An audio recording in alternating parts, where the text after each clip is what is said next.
Good evening or afternoon, everyone. How are we all? Hope everyone's having a good Sunday. Flick over to the old scene. Ta-da! Hello! Hello! Happy Sunday, and straight off the bat, Deez, thank you for those 49 months, tier 3 resub. About fucking time. Jesus. Jump, always holding up the show. We're not that late. We're not that late. Callie, thank you for the 34 months. Yada, yada, yada. And of course, Sneeze, happy anniversary. Thank you, as always, for those 46 months. I appreciate you. Thank you. Finally got some good weather. Good. It's been, as per the norm over here in the UK, pretty chilly.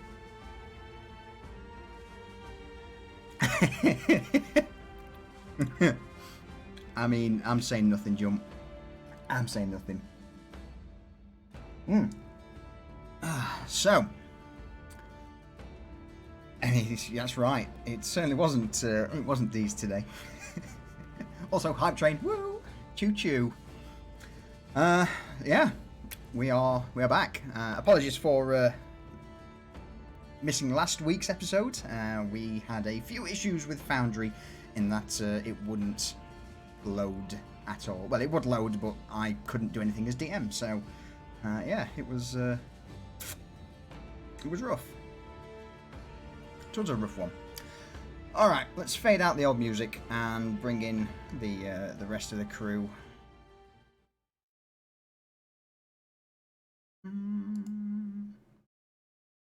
And no, I'm not sure what button I'm pressing. Let's try that one. Hi. Hello. Hello. How are we?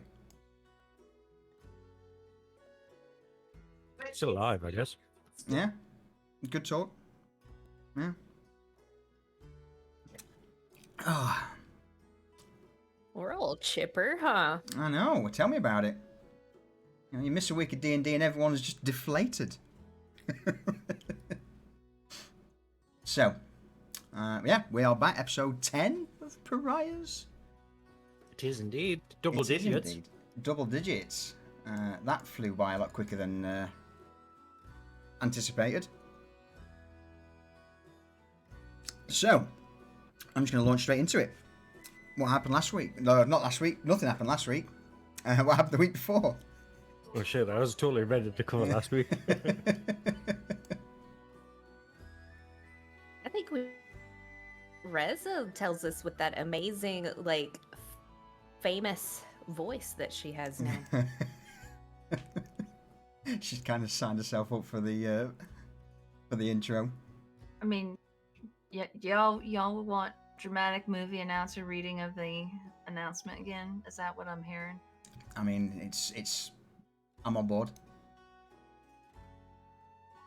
It's what the people want.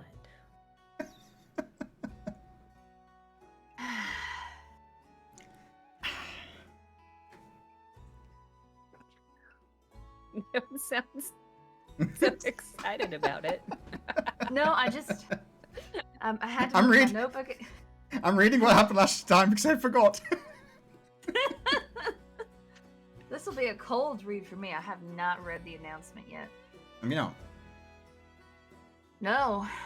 I read the announcement every time just so I know, what I did last week, because otherwise I don't remember. I was looking through my notes. God, notes. And I threw you under the bus just then because I don't remember what happened 2 weeks ago. I don't Okay. remember what happened 3 weeks ago. There was a fight against a horrible rotisserie chicken mod. mean- That is correct. I kind of want rotisserie chicken now. Mm. All right, here we go. Last week, we found out where the hell Vanya had been and what she had been up to. Gallivanting about the Coinflow district, hustling rich folk with her sidekick James. How she wasn't arrested by the local guard, or either imprisoned or more likely hung, is beyond the group. Cypher thought he was turning into a vampire, till Jed and Teresa told him he wasn't.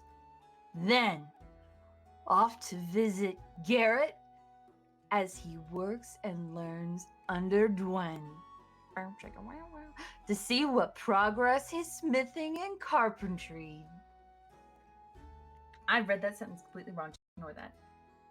Then, a new diversion to find some poison brought the group to see Lamorna and some new allies in the form of a dryad and an undead. After a little while, it was decided that the dryad would accompany the group out of the city and show them to the location of the ingredients needed for a potent poison. After a several-hour trek towards the largest tree in the forest, I see you leaning back, Solution. You're enjoying this too much. After a several-hour trek towards the largest tree in the forest through swamp and mud, they arrived to find the fungus that they would need. However, it was attached to a corrupted tree stump, and after a quick dash and grab to avoid fighting the creature, they departed, much to the appreciation of the poor dryad, who seemed to be suffering with being in contact with the corruption in the forest, which she shared for a moment with Cypher. Then they went their separate ways, and the party arrived back to oddly find both Asmund and Falco were missing. Has something happened to the boss man? Has Amvara Tabarn made her move?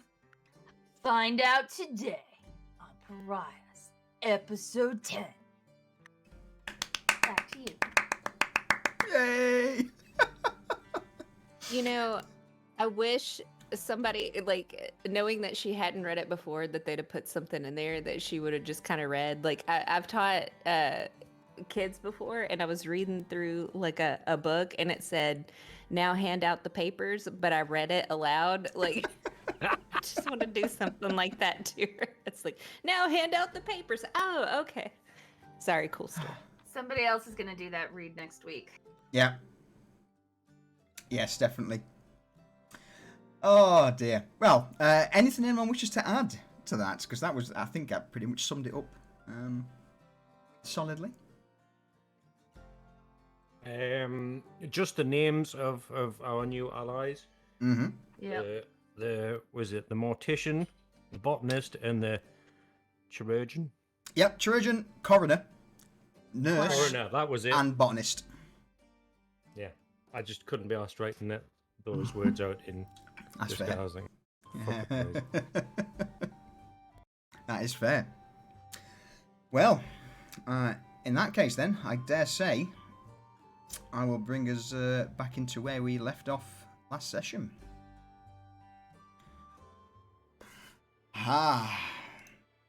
As you all return from your folly out into the outskirts of Novostoya, eventually returning back to the Baron's folly, having dropped off the botanist. Upon opening the door to the folly and stepping inside, you realise that there's no one inside. The door was locked. So there was no guards on the door. No guards on the door. The door had been locked. So go on. No, go for it. What time of day is it that we're arriving back? I forget. It would be late evening.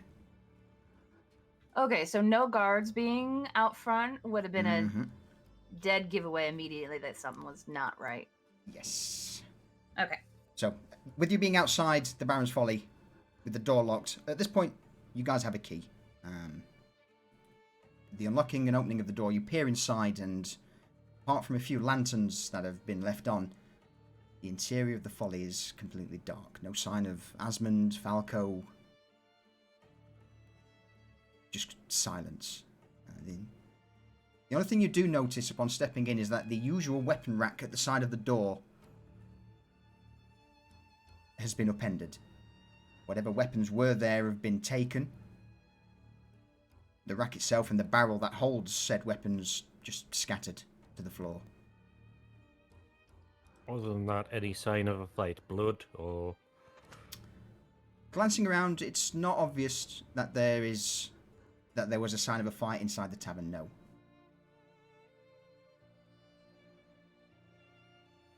Everyone roll me a perception check. Or, in fact, let's do it. I would say one of you roll me a perception check with advantage, because everyone's listening in. I can do it if you guys have faith in me. Yeah. I'm gonna take that as a yes. Sure. Go for it. All right. So as you all begin to quickly glance around the interior of the Folly, again, you do notice that the weapon rack's been cleared out, but there are no signs at all of fighting. The only thing that you do hear is the sound of movement in the kitchen and the faint glow of the fire just emanating around the edges of the door. Rez is heading straight for the kitchen. Stealthily, though, like trying to move very quietly and like try and peek her head in, is not like barging into the kitchen. Okay. And Vanya's gonna pick up the stuff that's on the floor to organize it to put it back where it should be. Okay. In that case, both of you roll me a stealth check.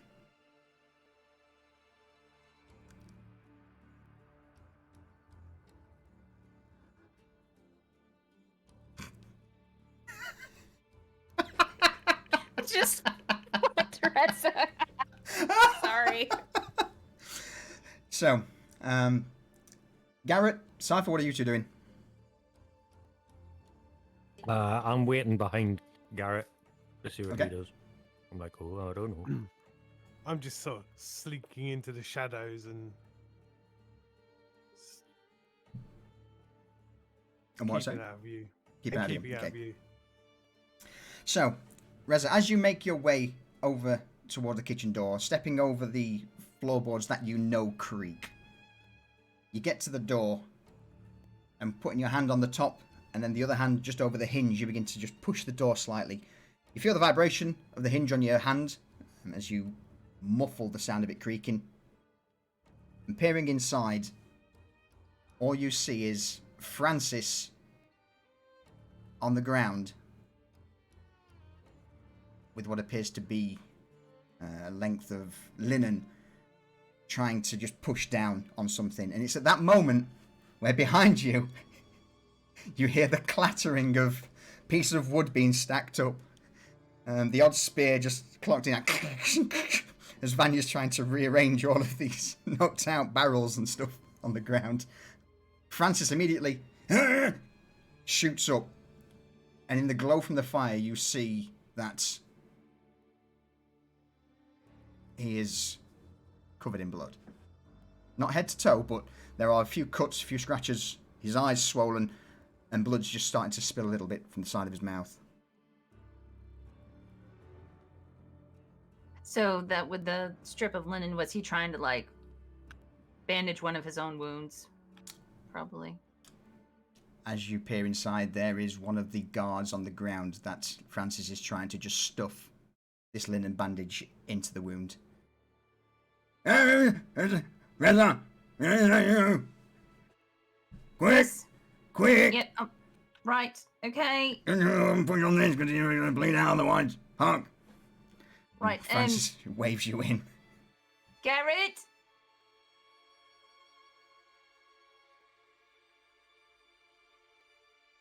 Muttering under her breath, she's like, "Fucking Vanya." Has injured.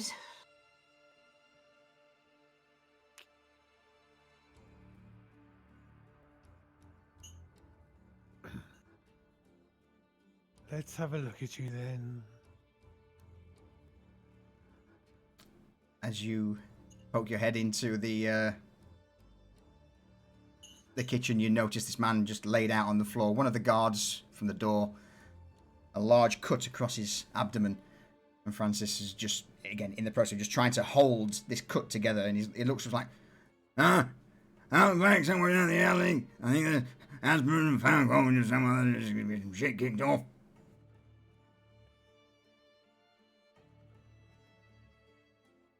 Did you say there were people in the alley? Yeah, husband and Falco at the back. So Reza's gonna leave the cloth with Garrett and head out to the alley. Okay. The rest of you doing? I followed Garrett into the kitchen, and now I'm going to follow Reza out. Okay.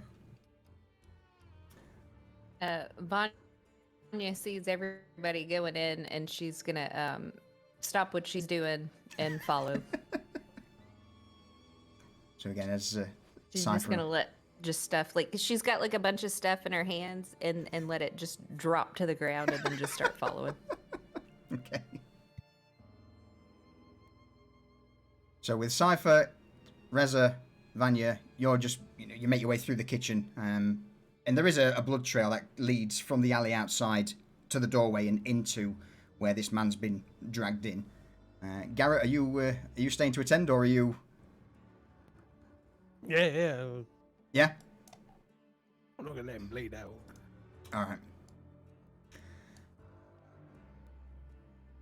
So, Garrett, we'll go with you first. As you quickly kneel down towards the man and look over him, and you immediately recognize him as one of Falco's men, one of the main guards from outside, and he wearily grabs a hand up to get hold of your the hem of your coat and tries to pull you a little bit closer. Garrett. Yes. Mate, fucking hell. I got lured out.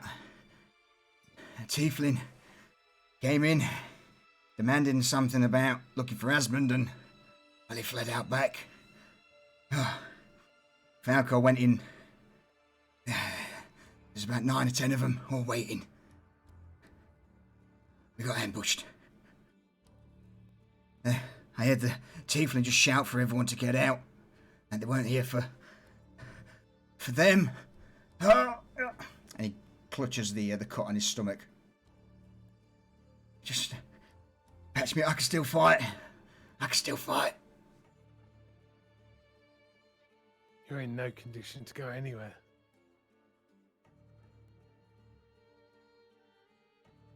Oh, fuck. This Francis looks over towards Garrett. What do you want? Anything that you need, I can do for you. I've got rags. Dirty. Put out my medkit. Nice. All right. Roll me a medicine check.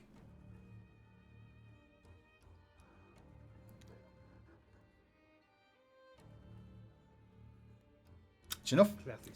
It's not. It's enough. It's not exactly difficult. He's. You know what you're doing with the med kit, and in spite of protesting a few times, the guard tries to grab hold of the sword that's at the side of him. He's like, "No, honestly, I can fight. Just And as you push him down, you're like, "Oh, just fucking hell, just stitch me up at least. Just do something, and then I'll give me a crossbow, anything."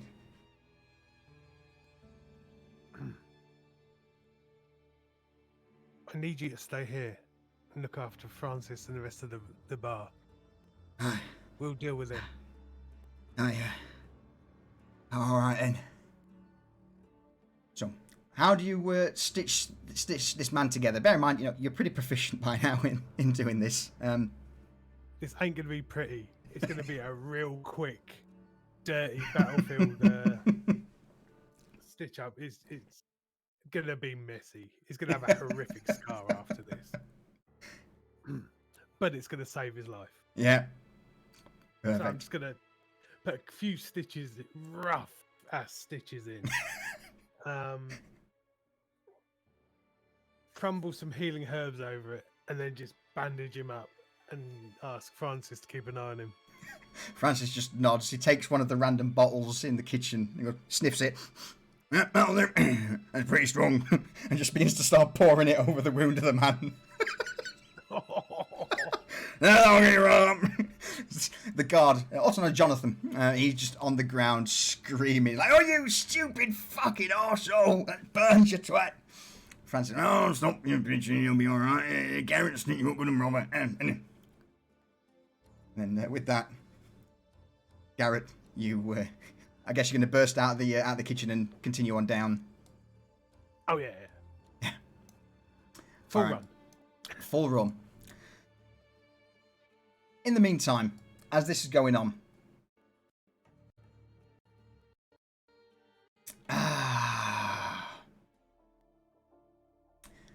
Reza, Vanya, and Cypher, you begin to head down the alley at the back of the Baron's Folly, and the sound of fighting begins to echo through the alley and shouting. And as you round the corner of the Folly and get behind it, you come across a scene where there's one of the guards down on the ground. Falco's currently facing off with Asmund and a few of the other remaining guards against some hooded individuals. By this point, they look to be severely outnumbered.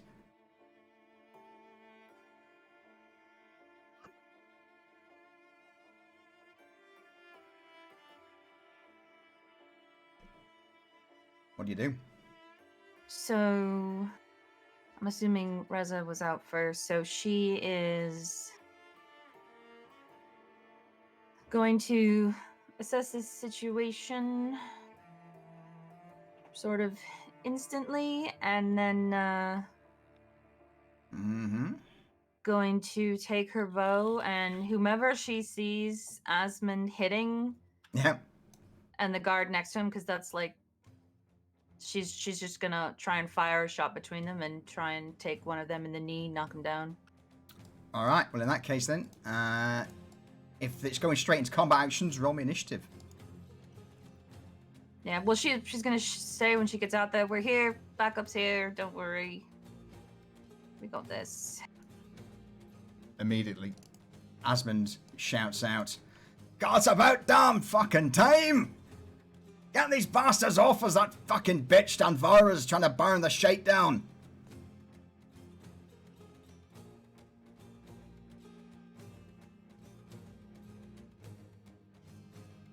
Now, is there any sort of out of combat action, Cypher or Vanya, you want to take before we go straight into initiative? Out of combat? No. Okay. No. Did he say she's trying to burn the tavern down? That's what he said. Okay. No actions here, but I did try to roll initiative solution, but I'm having lag really bad, so I don't know if you see it. I don't see it. It's not showing for any of us in the Alright, there you go. in the stream, but we're Alright. yeah. Alright, I got your D's. Alright, so that's initiative kicked in. Vanya. So, first up on the scene, Reza. All right, so she's gonna. No, I'm It's not at this targeting point- my own guard. It's at this point you also begin to hear sprinting footsteps behind you as Garrett is making his way. Gotcha. So the first thing she does is she's gonna yell out, "Where'd the bitch go? Asmund, where'd she go? Where's she trying I to don't start have a the fire?" clue. I don't have a damn clue. My freaking Right, voice thing's so derping a bit at the minute. Reza's gonna move up 10 feet. Can I see this guy behind the cart here with who has a bow? Yeah, absolutely. He's just, knocking an arrow in, beginning to lean up over the crates, taking a shot towards the guard.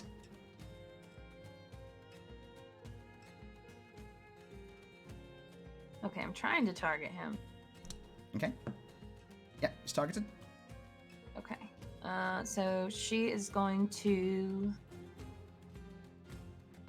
put that up there. Alright. Dread Ambusher. She's gonna fire.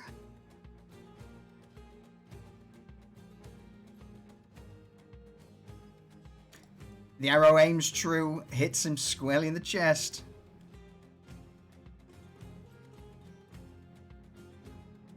Oh.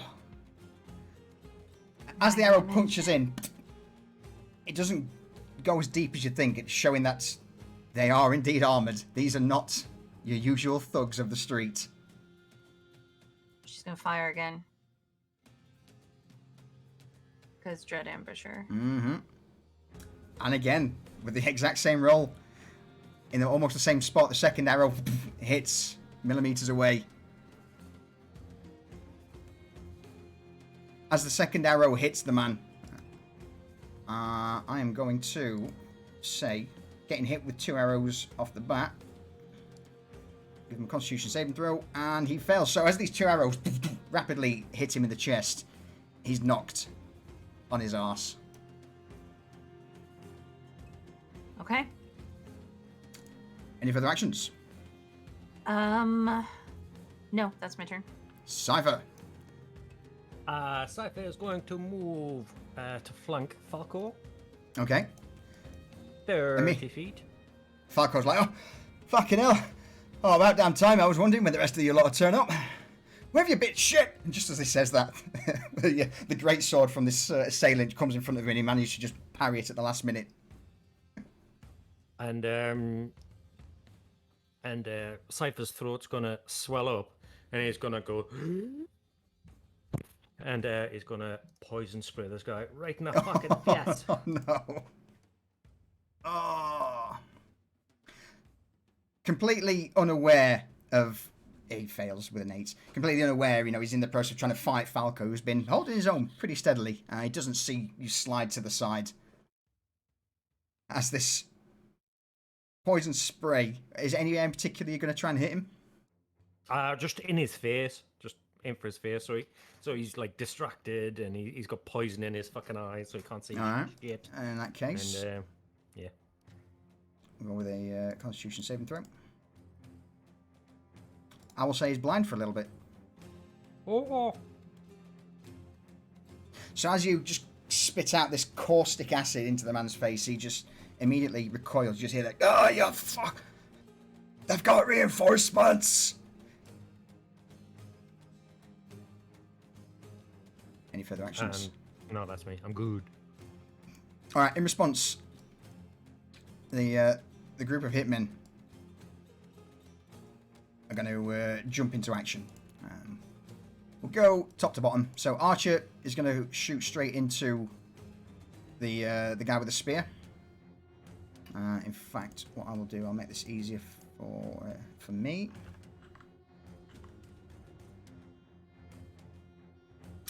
Alright. The guy with the spear is immediately cut down, along with the guard with the 2 knives is stuck in the side, and the female assailant with the sword just rams it into the side of his leg, twists the blade, and as she pulls it out, a nice sort of curve of blood just splits across the cobbles.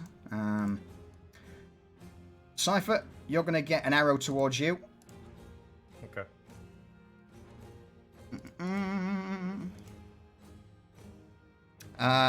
No, misses. And at this, you begin to see just a bit of movement from the back of the group. As this chap here throws his cloak aside, stretches a hand out, and with a mutter begins to cast a spell. Reza, you immediately see a flash of purple as multiple bolts of magic missiles slam into you. Son of a bitch. Just these 4 bolts just begin to smash into you, arcing up high, and then over the top of the combat, Oof.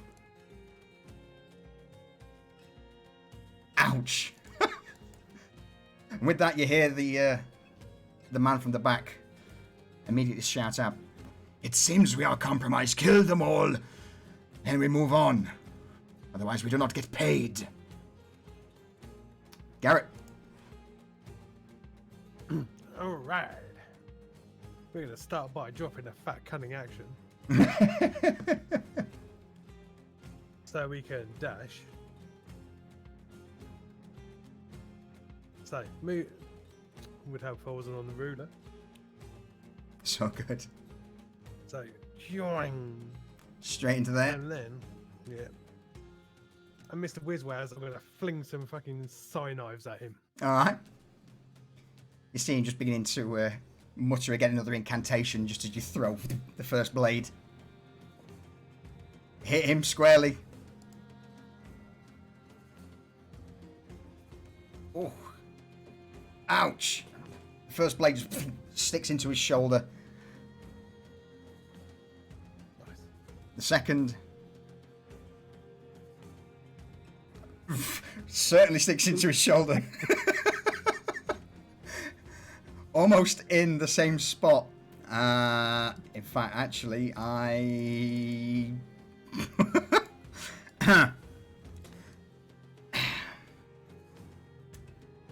How'd you do that? Okay. As I run in, first dagger, left eye. Second dagger, right eye. And as I dissipate, the fucking eye goo just starts running down his cheek as he topples forward. The words have only just left his mouth before falling silent, and the body just slips to the ground. Oh, well, I would say crashing into the Yeah. the various produce behind him. You know, aubergines, courgettes, cucumbers, and whatever else is on there, just scattered to the ground. Fucking hell. All right. So much for my Wizwaz. Cool story, DM. Any further actions, Garrett? No, I think I've used everything I could possibly use right now. Vanya, over to you. All right. So Vanya is going to stay where she's at, but target the guy in front of Osmond. Okay. And she's going to cast Emotional Bewilderment. And she's Okay. going to make eye contact with that guy and start yelling, "We need to accept that we won't always make the right decisions." And she points at the guy that says that we'll screw up royally sometimes, understanding that failure is not the opposite of success. It's part of learning. Wow. I will let him roll a disadvantage for that.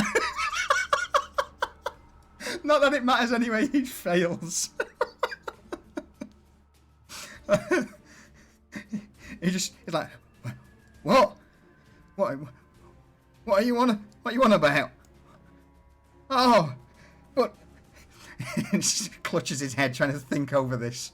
Emotional bewilderment, what does it do? What does it do to him?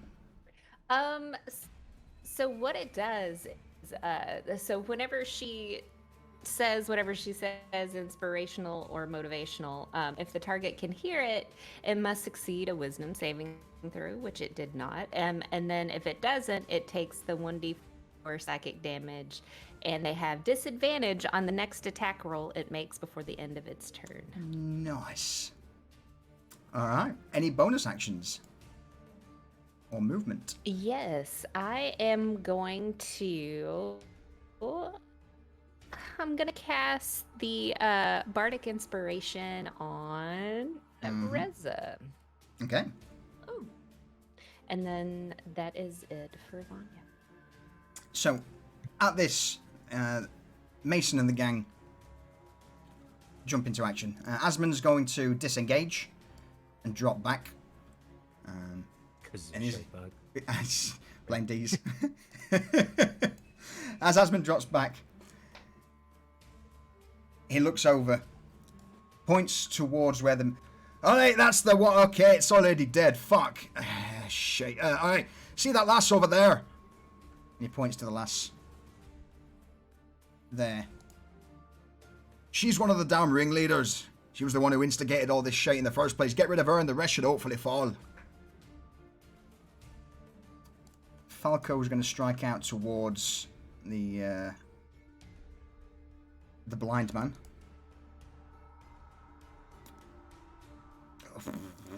Yeah. Not enough to kill him, but...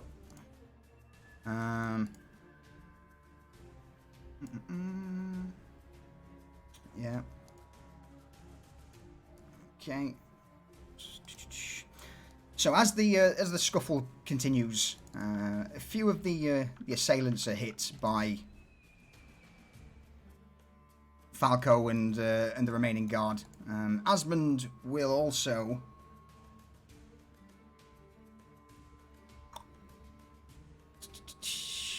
tap Garrett on the shoulder.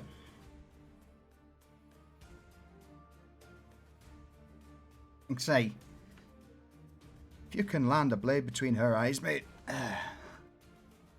I'll give you a few silver. How's that sound? Go on. So, I'll give you advantage from Asmund basically helping you on your next attack against the female assailant. Reza. Check. Over to you. Right, Reza heard what her boss said, so she is going to switch gears and Okay.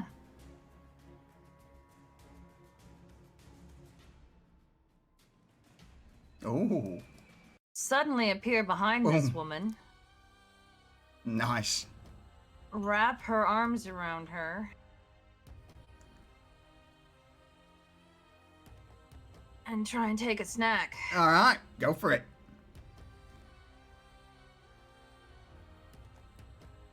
$14's not enough. You manage, as you try to bite down, the leather armor beneath seems to go up around her neck, and as you bite into the cloak where you think her neck would be, there's just, it's a little bit too tough. Damn it.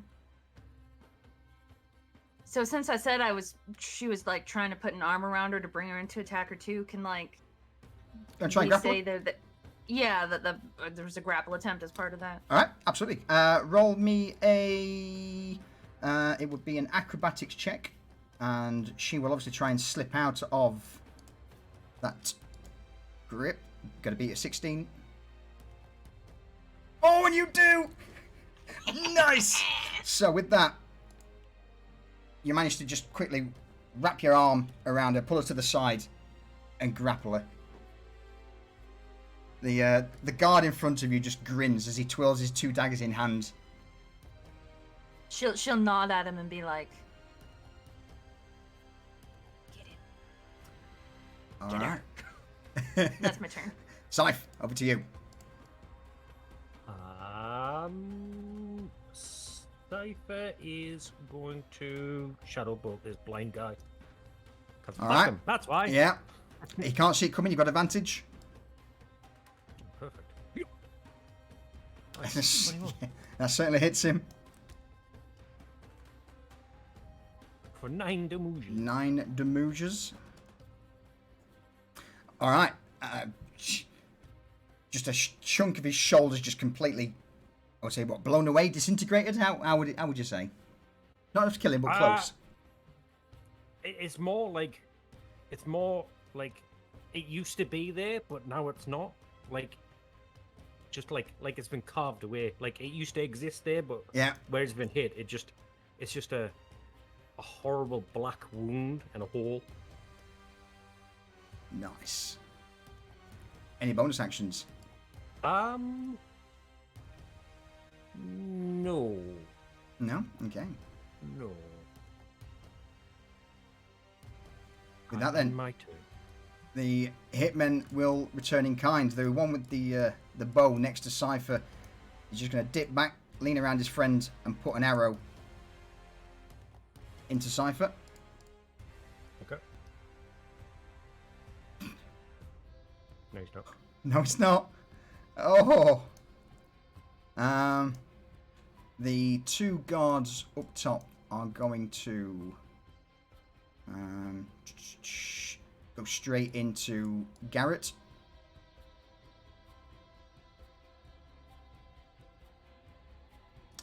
First one's going to swing in with his longsword.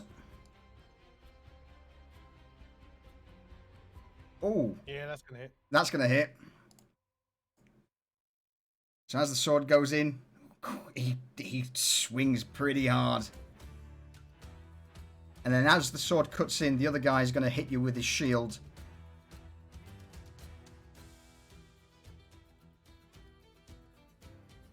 No, he's not. No, he's not. So as he goes to try and knock you over with his shield, with the cut, you manage to just dodge it at the last minute out of the way. The archer at the back will stand up. And seeing his friend's about to get shanked by this guard, is going to stick an arrow into him.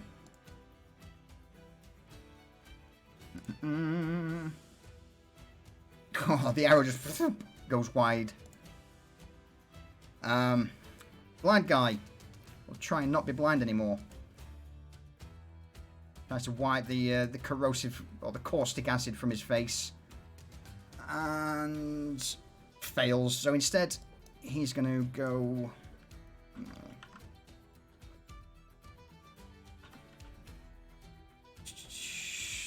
He's going to just try and run in a straight line, thinking 30 feet in that direction. Falco will just see him run. He's like, yeah, it's enough. Fucking get this archer here. Garrett, over to you. Okay. Cunning action. Yeah. Disengage. Yeah. So we're gonna move out. Yeah. Move up. Yeah. Target the ringleader. All right.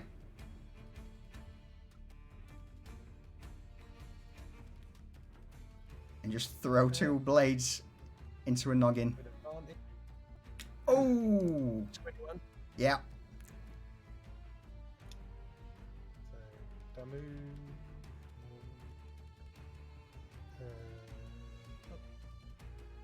I think we'll have some sneak attack in there as well.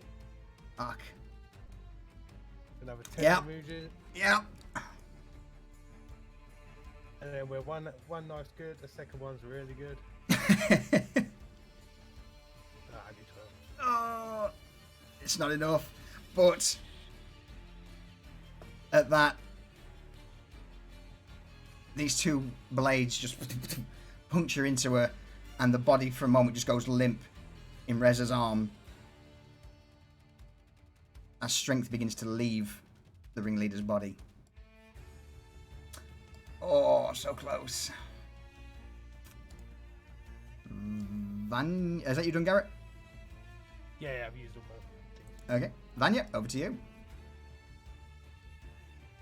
Vanya's gonna move up next to Osmond because she sees these guys are right next to him, and she's going to cast color spray. Oh no! Oh no! Oh no!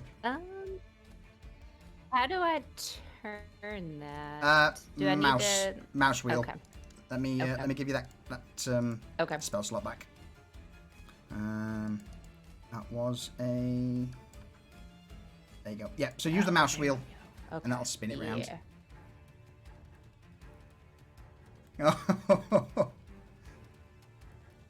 So as you hit them with this bright flash of colours, just roll the damage.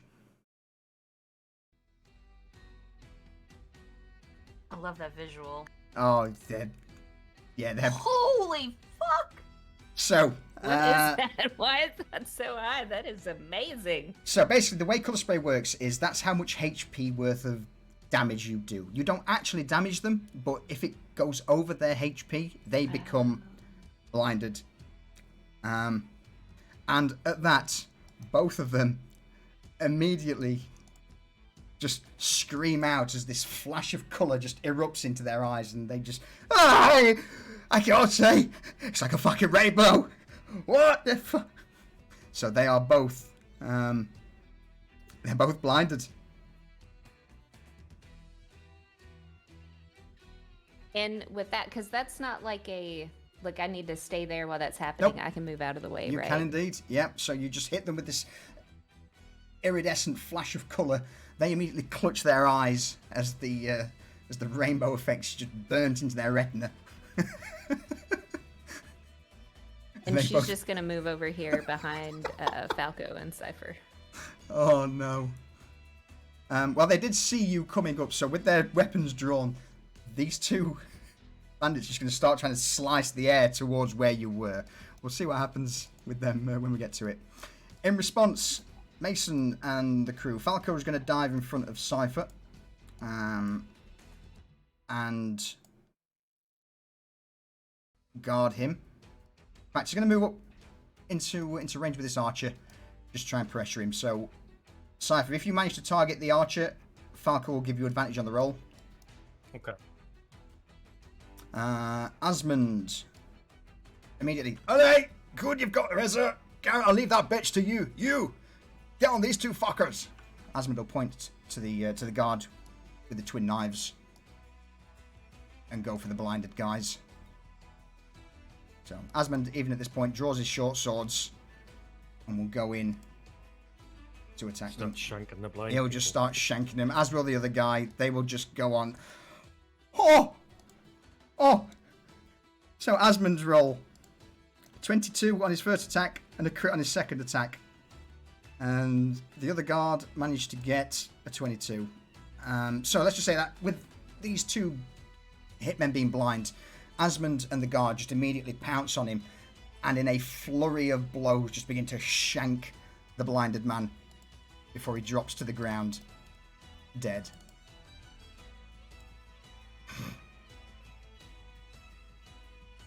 Well played, Vanya. That's those. The archer's still up.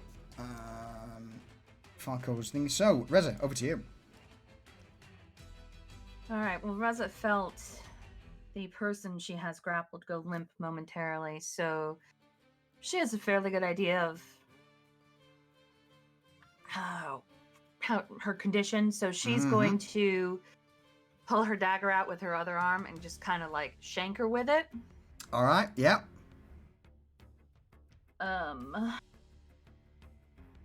If I can find my dagger. What was up to do from you? I got it. Yeah. And you get advantage because you're grappling her. Ooh. You stick the blade in her back. What happens to her? She just kind of like, she just kind of like gurgles and just slides to the ground against Reza, smearing her with blood, and Reza yanks the dagger out. All right. Movement and And bonus Reza's actions. Sorry, what was that? Movement and bonus actions. Yeah. So, Reza sees that Falco and Cypher are both on this archer. It's like these guards are going to get handled, so she's going to look back to her left at the archer she started with. Mm-hmm. Just stalk over to him. Yeah. Naruto run. Exactly. And then I can... where the fuck did it go? Your bite is a bonus. It is. It wasn't no, under sorry. bonus action, though. It's so that a was main weird. action. Yeah, it's a main action. Fanged bite. Yeah, on your turn immediately after you take the action, you can use your bite action to make a special unarmed bite attack. So she's gonna try and bite this motherfucker. Okay.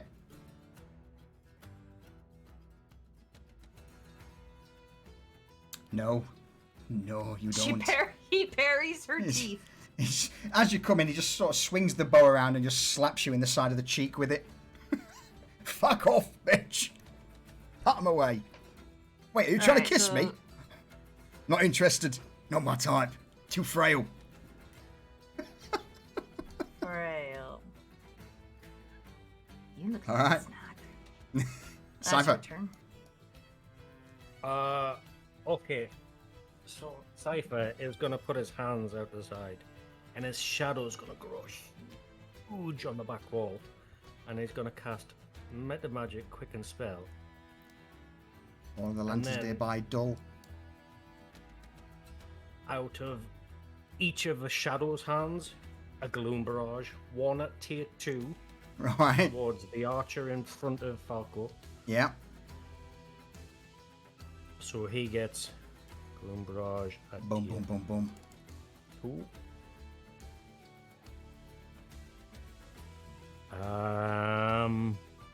How many is that? 4. It's normally second level, so it's 4. Yep. Yeah, 4.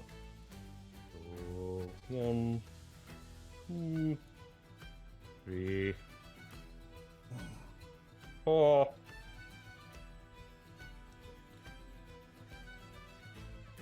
And It's not enough to bring him low, but it's pretty close.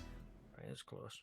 And the other one to the blind guy over here at first level. Okay.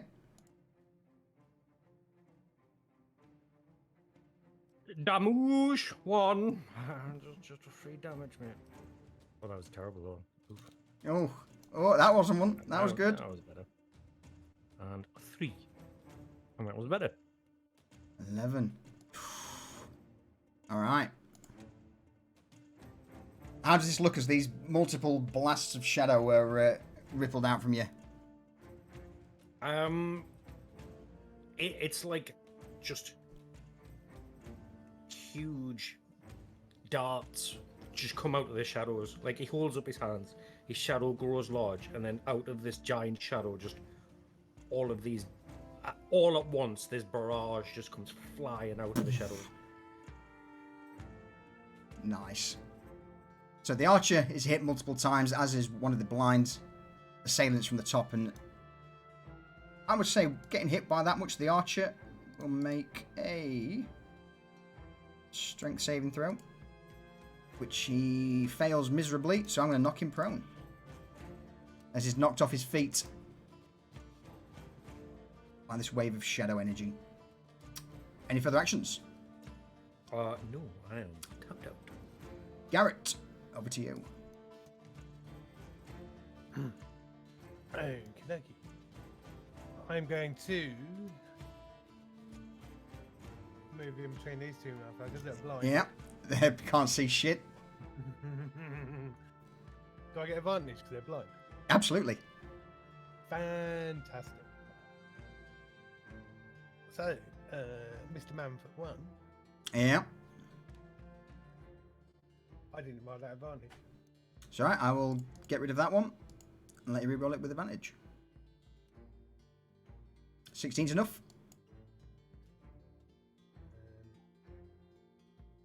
Oh, that was a shitty roll. That was a terrible roll, but is it enough? That's the... No, it's not. Oh. So this man just fleeing. He can't see where he's going. He's just running in panic in a random direction. And, almost just runs into... He does run into your blade. Go on. He runs into my blade, and he's still standing until I wrench it upwards and literally split him up the middle. And gore just erupts onto the cobbles. With that, he also falls to the ground.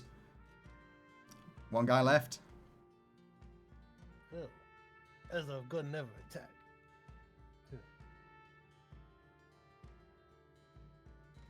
Fuck, I didn't like that advantage either.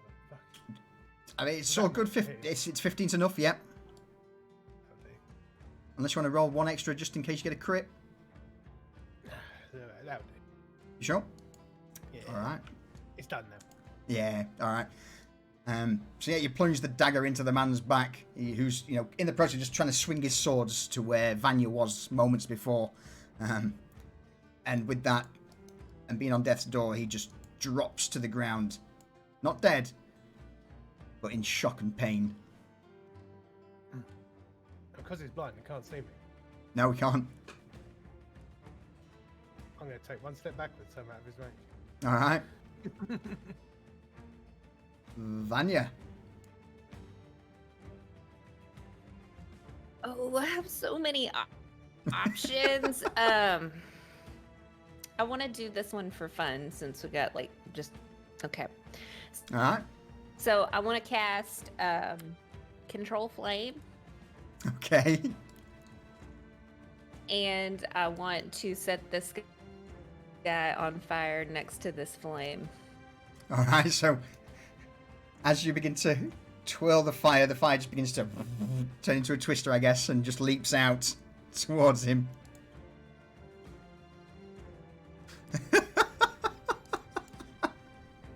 All right. He's on the ground. He can't really dodge out of the way of it. He's too busy trying to fight Falco off after having been hit by Cypher's blast. So, yeah, I would say roll me a /R1d8.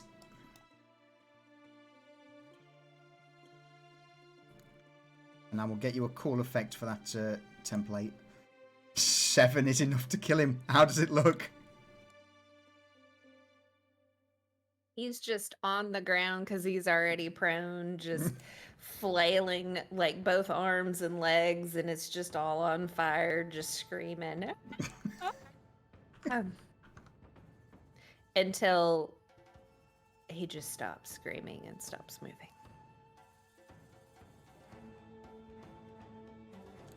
All right. That's goddamn. uneventful, but that's what happened. No, I think basically everyone bar from one, guys? Two? Maybe, Osmond will...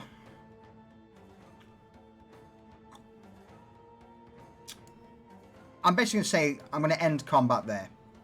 Because it's pretty obvious the outcome. So, all Osmond's going to do is going to walk up to this blind, bleeding out man on the ground, rip down his hood, grab hold of the back of his hair and lift it up, and then just look towards Garrett.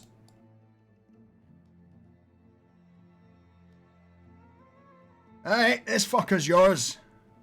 Reza, how's that twat over there? About to surrender. Alright. Or die, either way. So, Garrett, what are you doing with this guy?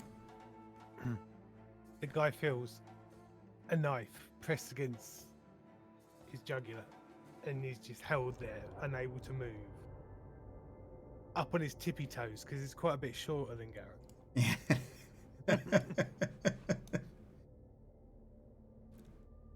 I'm going to see if this guy can actually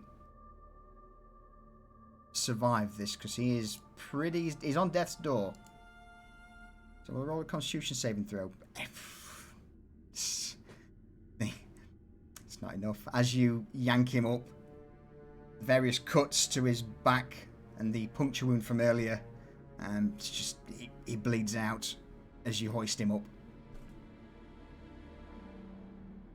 You're just left with this as he stands and for a moment, his eyes focused momentarily on Asmund before glazing over, and his body just topples to the left.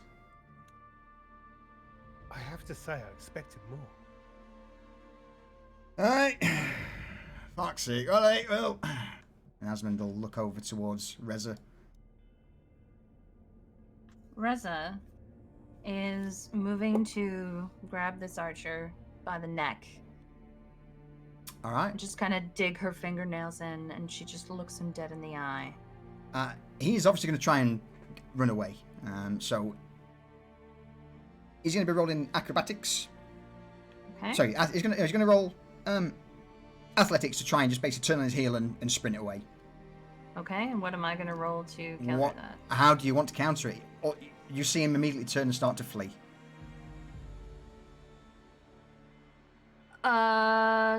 Stick a leg out and trip him. All right. What would you prefer to... Do you want to roll it as an unarmed attack? Or do you want to roll it as an acrobatics or an athletics check? I feel like it relies on her reaction time. So like acrobatics. Okay. Roman acrobatics.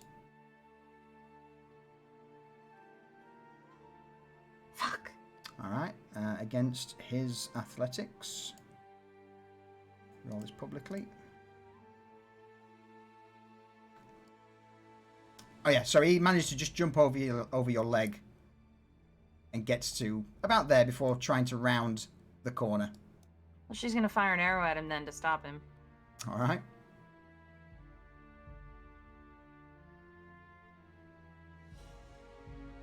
That's certainly enough. Roll damage. All right. It's enough to knock him to the ground. You hit him squarely in the back of the chest. The arrow just punctures through his upper torso, through his left lung, and he just topples to the ground, gasping. So she's gonna walk over to him then, just kind of lean over him and say, "Now that was very silly. You had a chance to make it out of here alive. I doubt that's going to happen now." He just coughs blood. I knew I shouldn't have accepted this fucking job. Where did she go? What's the plan? Where's the fire starting? So while these questions are being asked, what's the rest of you doing?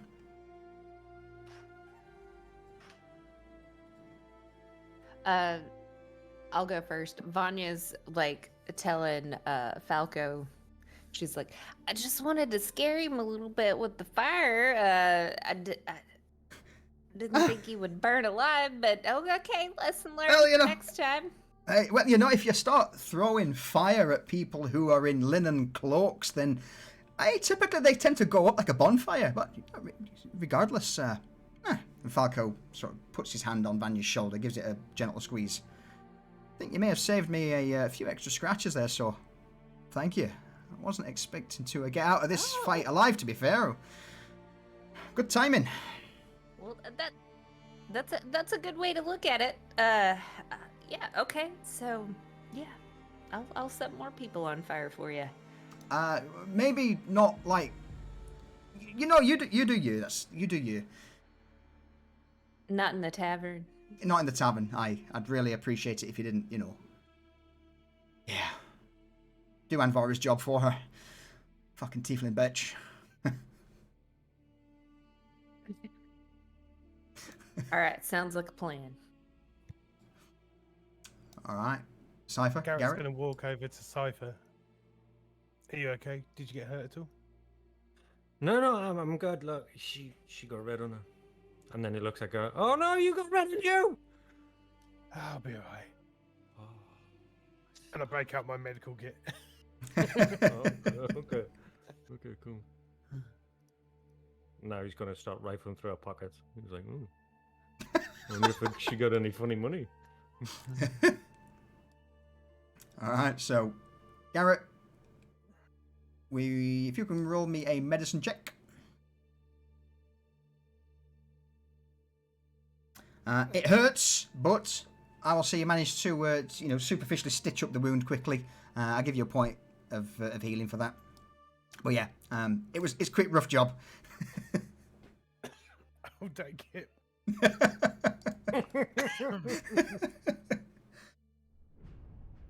So, as Reza's talking to this man, Asmund is just going to approach up behind Reza. He's keeping his hand on the two short swords at his waist. He doesn't say anything, just looks over towards her and offers her a single nod.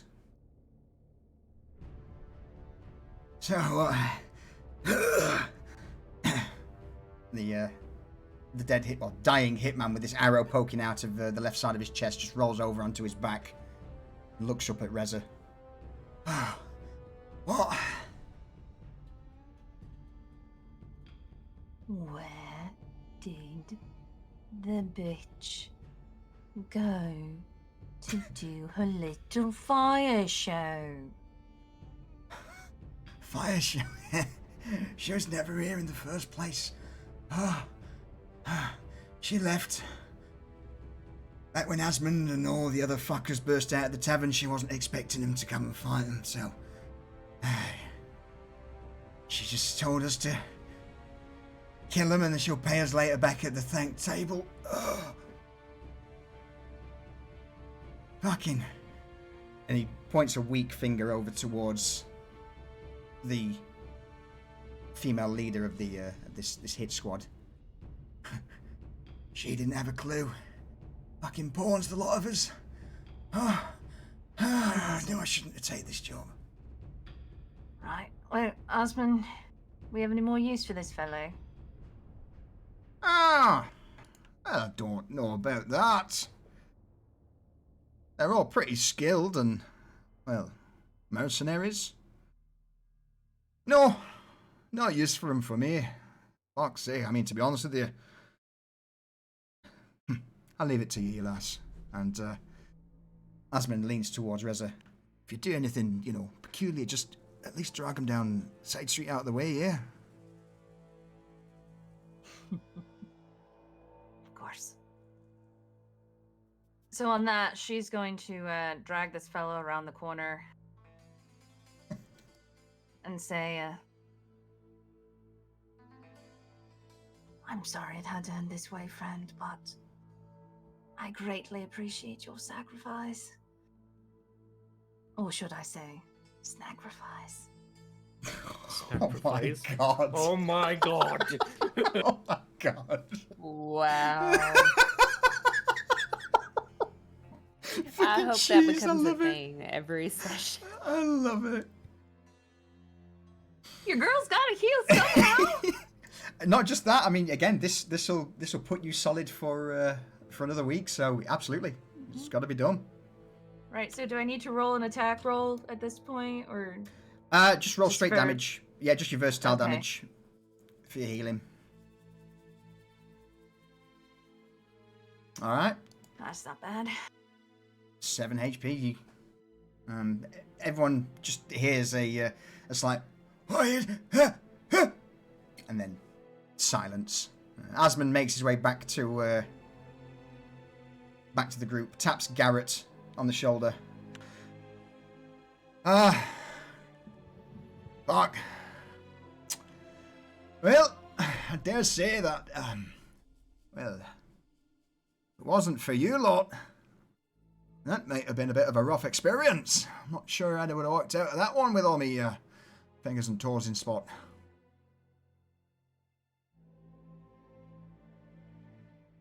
Good thing we got here when we did. And your other man back at the Folly, I stitched him up. Oh, you got John. Oh, good. It's a shame about Yeah, he's two. dead. And he's dead.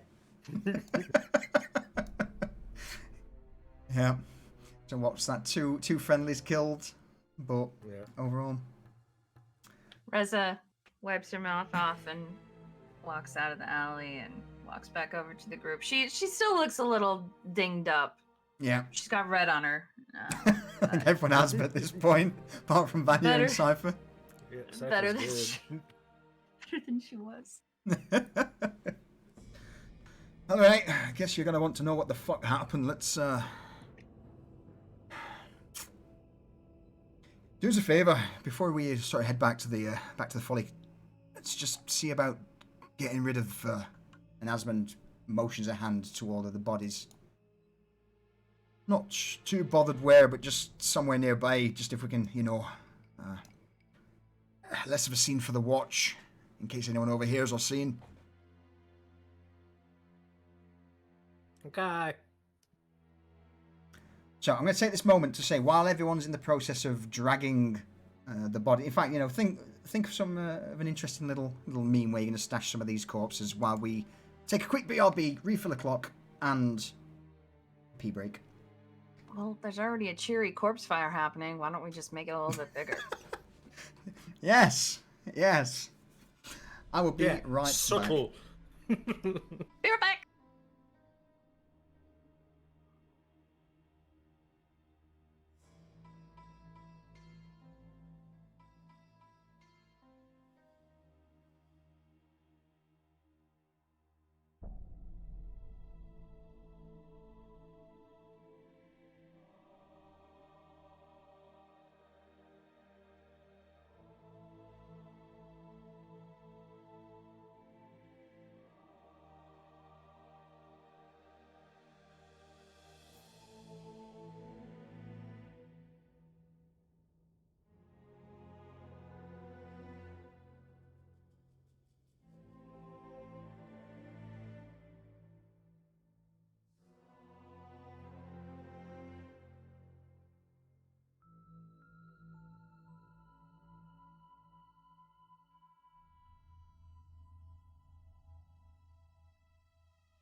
I've returned.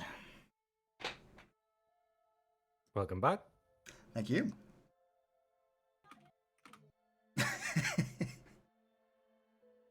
Cheers, Durs. Cheers, D's. Let's have a quick refill.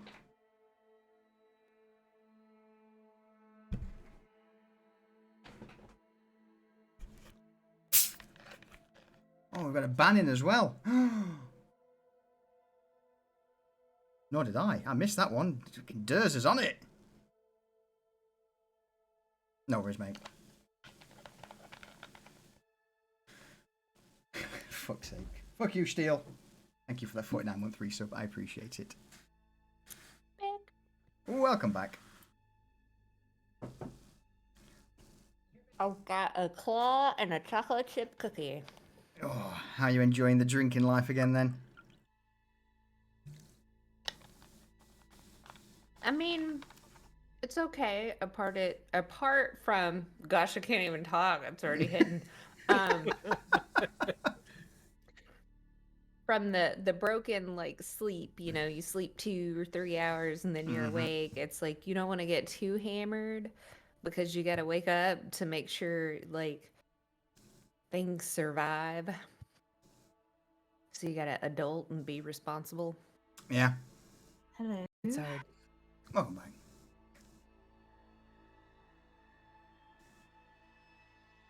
All right. Well then, with that, I guess we'll. Anyone want to throw any sort of memes up for getting rid of some of these corpses? I can go first if no one's ready to go first. I've had a morbid idea that you might like. All right. More morbid than sacrifice? I mean, it's a different type of sacrifice.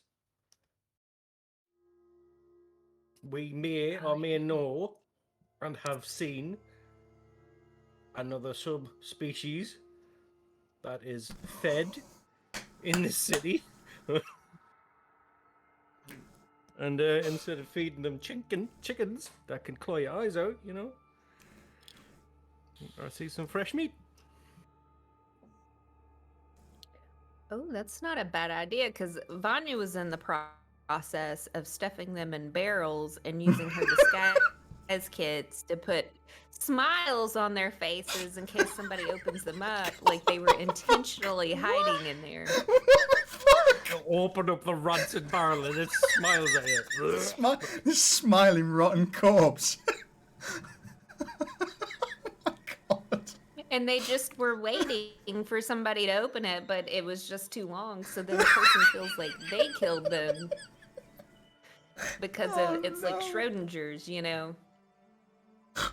Schrodinger's corpse barrel. I like your idea better, Cypher. Yeah. What are we feeding? The rat people. The ones that live in the alleyway where we met Jed. Oh, I wasn't there for that. Oh, were you not? No. Oh, so yeah, there's generally food left out for rat people, so they don't come above ground and try and take food, i.e., grab little children or people or whatnot. Oh, these are like my new BFFs. They're gonna get all my lunch snacks scraps. No? Oh yeah. New bear, yeah, that could work. A very own waste disposal unit. Absolutely. I mean, this couldn't possibly backfire, right? No. But how, Cypher, like, how far is that? Do you remember? How are we going to get them there? I mean, It's literally just down the street. But we can still draw faces on them so they look happy and, like, drunk. So, like, we can carry them like they've had too much to drink. We just weekended at Bernie's these guys down the street. Well, I mean, Yeah. there's a wagon there that we can use. And Asmund points over his shoulder to an old wagon that's stacked up against the side. Right, I really think we should just toss them in the wagon and throw some, like, burlap sacks over them. Because, like, this fella around here around the corner, like, no one's going to believe he's alive still because He doesn't have his throat anymore. Yeah, and that guy's on fire. Exactly. Or we could, you know, like as we're pulling it, say, "Bring out your dead." Aye, let's just, you know. No, let's not advertise the fact that we're carrying 7 or 8 dead bodies down the street in a wagon. That'd be no. So what? Are we throwing them in the back of the wagon and feeding them to the rat fucks? Right, that's my vote. Yeah, it's good. Sounds Apart from that guy over there, though, I'm not touching that now that you've stuffed him in a barrel. What the fuck's on his face? It's like soot from the fireplace. But wasn't it already charred black? Alright, so minus the dead man stuffed in the barrel, the rest of you will just... Fuck it, we'll just throw him on the cart and leave it for the rats.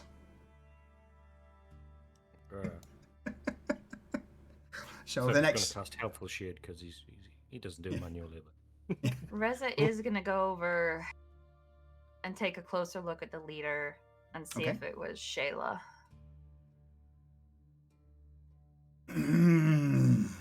Yes, it was. She just kind of looks at her sadly and pats the corpse and says, "Well, sorry it came to this, my friend."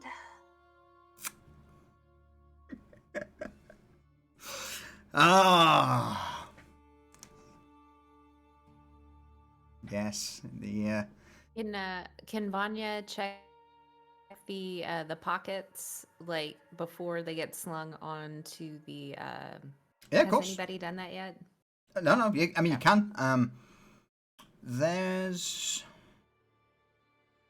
nothing of real value or use. You know, they don't seem to be carrying any coin on them.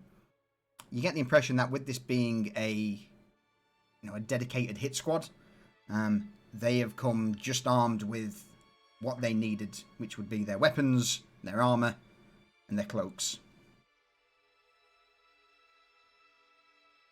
Do they have like the marks and stuff, or is there anything new? Like the mark, absolutely, yeah. They would all have like that would identify them. Yeah, the only identifying mark would be the typical symbol of the few horizontal and vertical marks that's been branded into their forearm. Well, Reza, recognizing Shayla, Reza could confirm she knows exactly who these people are. She even shared a drink with them. As Terrence. Yeah. Oh, Yes. the irony. Wait, into the wagon. So, you know that piece of shit then? I do, Osmond. When we were doing our recon of the thanked table, I shared a drink with her and her men as Terrence. Oh, when you were looking like that strapping young lad. Hey. So, these are definitely Anvara's people then, yeah? They are, which... I don't know. When I chatted with them before, they were bitching about her a little bit, but seems like she is able to reassert her influence. Probably that coin.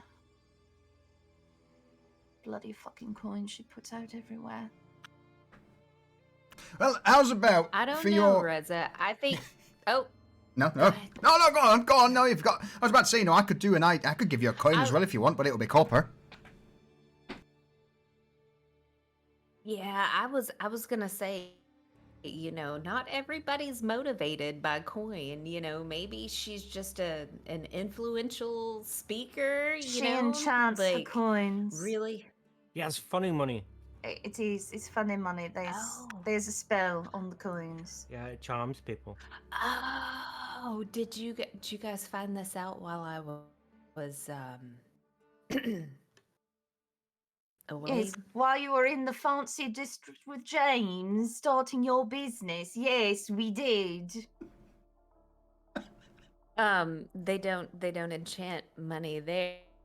They like the spoken word. I can assure you of this. I don't care.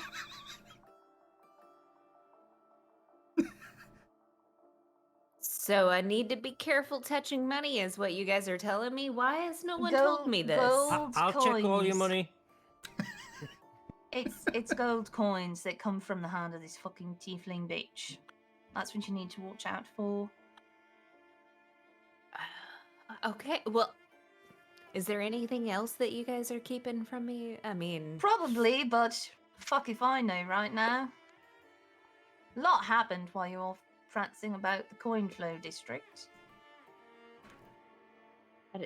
are you a little resentful for that? I feel like you might be. No. As she's like heaving up Shayla's body to put it into the wheel. Not at all. Sounds like sarcasm, but I'm gonna act like it's not. Let's talk more quite a bit work. here. Let's talk more work, Vanya. You just see one Kinda of blended I got this one guy in the barrel. you just see one of the shadows, or like a corpse just moving along the ground, and in the shadow underneath the corpse just looks like a pair of hands just dragging itself across across the cobbles. So fucking bold. Yeah, you cast it. You cast helpful shades. You just, I did. you know, the body's just been dragged, and it just, you know, the shadows that are cast from the various lanterns just, it's just, you know, these two hands just clawing at the ground, pulling this this corpse along. Asmund's men, Falco also helps by throwing the rest of the corpses onto the back of the wagon, and Falco turns to the group. All right, so if you're not going back to the folly, I'll deal with this. Where am I dropping it? Alleyway just round the corner. You know where the chicken gets put. Oh shit! You're giving it to those fucks. Well, better than giving them chickens. Chickens are good. Hey. All right. Oh, I don't think we've gave them people before, but sure, why not? Let's. How could this go wrong? I mean, they look ready to eat me last time I saw them. So with that, Falco and one of the other guards takes the corpse wagon and begins to ferry it to the alley round the corner, whereas Asmund and yourselves return to the folly. Stepping inside the back door into the kitchen, you see Jono, the earlier guard, propped up against one of the kitchen counters. A slice of bread in his hand as he's munching away. Crossbow in the other hand pointing towards the door. And Francis is just sat on a stool looking at a large pot on the fire as he's stirring it. What's that? Well, I'm a bit hungry because you were out for a bit, so it's stew. Yeah, stew. Hang on, sir. We've just been out there fighting for our fucking lives, and you're in here making stew? Fuck's sake, Francis. Well, look, John, it looks like you're alright. Asmund looks over his shoulder and flashes Garrett a thumbs up.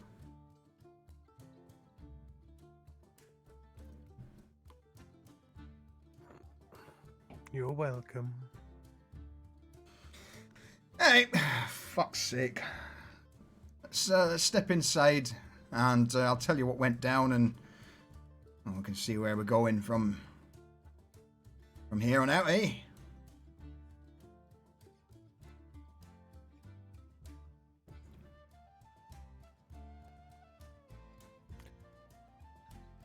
My ears hunger for your information. Alright, fucking smart arse. With that, Asmund and the rest of you make your way into into the main chamber of the Folly, completely empty by this point. So, as Asmund sits in his chair, pulls out the pipe and begins to smoke away. And Vara turned up, said that she was looking for you. Told everyone to get out as the rest of those fuckheads barged in. Everyone scarpered. Had a little bit of a to-do with her, and then, let's just say, when they kicked over the weapons stands, grabbed what they could, we bolted out the back. And there we ran into a few more of their friends, and, well, that's then. After a little bit, you caught us. So, I'm not sure, did you not see the fucking tiefling bitch on your way in? Couldn't have been, 5 or 10 minutes before you arrived? Did we? I don't think we noticed anything. No. Well, she probably went the opposite direction. We were coming in from the south, and she probably fucked off north, right? Yes. Logically, that's yeah, she would be, potentially heading back to the Polter district. Right, so she came to collect on our decision then. No, she said that decision was long gone. She was here to fucking cut you all down.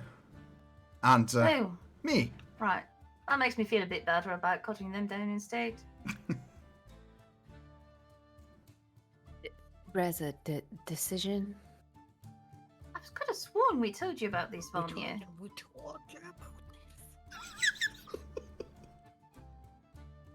Did you? Man, forgotten. I've gotten like the coin flow district on my brain. Sometimes when you're doing business things, you can't think of other things. Okay. Just give me Quick a minute. breakdown. I'll yeah. So Morgan, I'm good. Morgan betrayed us to the horny one, and she wanted us to join her. Jed? And Jed? No. The horny one? Jed doesn't have horns. Oh. No, Alvara's a tiefling. That's Tieflings have not- horns. What I meant. Holy What shit. did you mean? Oh, you're talking in the literal sense. Okay. Yes. Continue. Okay, and I think like 3 days ago or something, we were supposed to meet with her. Probably. Yeah, but we didn't. Yeah, so that's probably why she was Okay, here. so this is all adding up. And we definitely Yeah, might to have what you guys were telling me before. I was just kind of nodding. we noticed. It was quite Yeah, I was obvious, nodding Vanya. my And we're gonna head. need you to keep your head in the game Yeah. here, Go right? ahead, Reza. When you're in coin flow, you can think about coin flow, but when you're in fucking Baron's Folly, you fucking think about Baron's Folly, alright? Because our lives depend on it. Yeah.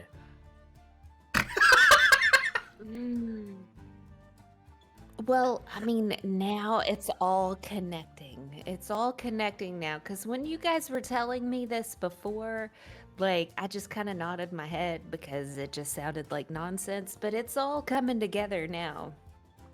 Right, and then there was the part where we probably pissed her off even more by doing a little setup where it looked like she and Morgan were in cahoots with Morgan being a vampire and killing people in the Polter district. Okay, while Teresa's miming all this out, Cypher's behind her changing his face so he's in Vara and It's then like a Morgan. whole He's show that's he's happening. pantomiming it out behind her. And wait, Oh. and you guys told me this the other day because I feel like I didn't get this much detail before. We might have glossed over a few of the details, but come on now, you really have got to pay more attention, Vanya.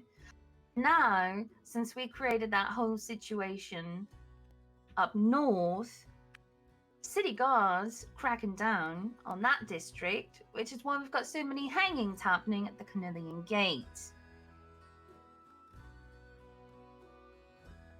What the hell did you guys do while I was And that's how gone? you almost got hung. Vanya, come on.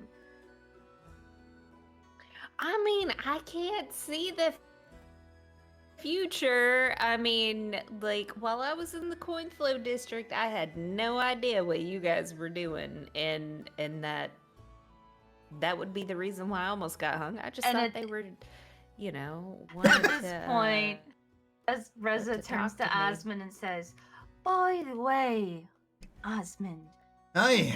Vanya's here and starting up her own motivational business with the fluffy rich people of the coin flow district. That's where she was this whole time." Oh. Oh. Asmund crosses his Just fingers, talking about it in front of him. leans forward with his elbows on the desk. So, you've got some ins in the coin flow district, have you? A few contacts, is that right? Got me a few suitors that like how I look. All right. Well, in that case, then, later on, me and you are going to have a sit down and a nice long little chat.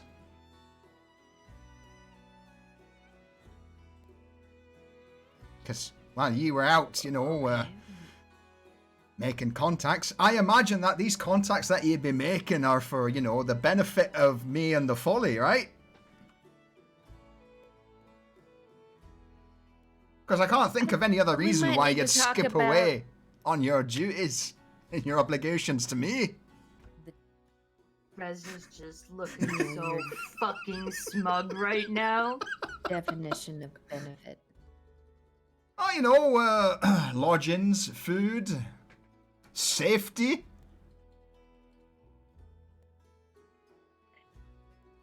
Kept you off the streets for the last few months. So none of that was utilized. And I wasn't on these streets during that time. Don't worry. Yeah, we can have a chat probably need later. to talk about that, and about James. James. Okay. Right. Hey, we'll have a sit down and, you can tell me all about it. And what you know, who you know, and I'm sure we can come to some sort of mutually beneficial arrangement. Oh, I know a lot in coin flow now, so Good. yeah, and then maybe you can help me somehow get my what's it called, certificate to be able to go back and forth, because I'm kind of struggling. You want a with that merchant right permit? now. I need to check in with James to see if I got it, but the guard's been hassling me. All right. Well, look, we'll have a little chat about that. I think at the minute the more pressing issue is what the fuck we're gonna do about assassins trying to, kill us all and burn the place down, or at least take over. Right now, my vote is for killing them first, but we're going to need a couple days to recover, I think. And as she says this, she's got like the scorch marks from the magic missiles that made like holes in her clothes and holes in her skin, but she's not really bleeding that much, so she's just like casually stitching clothes that burn holes in her skin so that nothing falls out. That's pretty cute that you think we've got a few days to just sit by and do nothing. After Anvara learns that we've just, fucking murdered her entire hit squad. If it was me, I'd be sending more tomorrow night. A lot more and a lot heavier. I was joking. I was humor. I was trying levity. Never mind. I don't feel like she was joking, Asmund. So, let's go around the table and, you know what? Garrett, what do you think?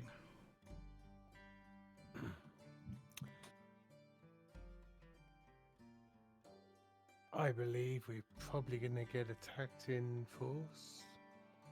and we need to thin the numbers out somewhat.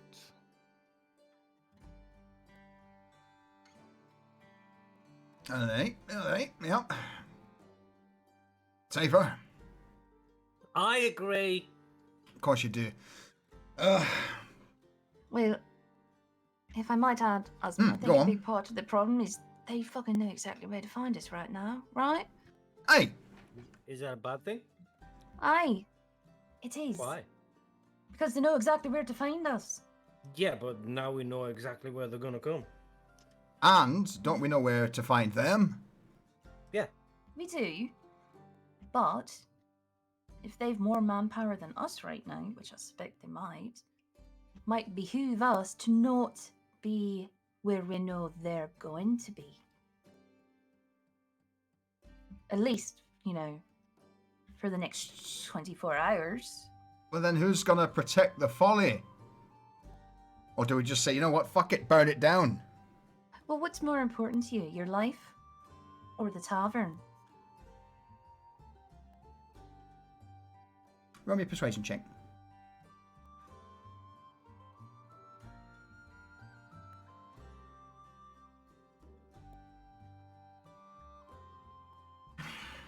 Alright, so let's say hypothetically that we fuck off and Andvara turns up, burns the place down. What next? Do you think I've got the coin to just erect a new tavern? A new base of Well- operations. If she turns up here and burns down, all of us are back out on the streets. You included. No, we're not. We've got Vanya here with connections in the coin flow. Could get investors to back your new tavern. Oh, I probably could. Like, that's, Reza, that's not a bad idea. You know I what? know. I'm gonna fucking roll with it. Alright. Alright. So we go underground for a little bit.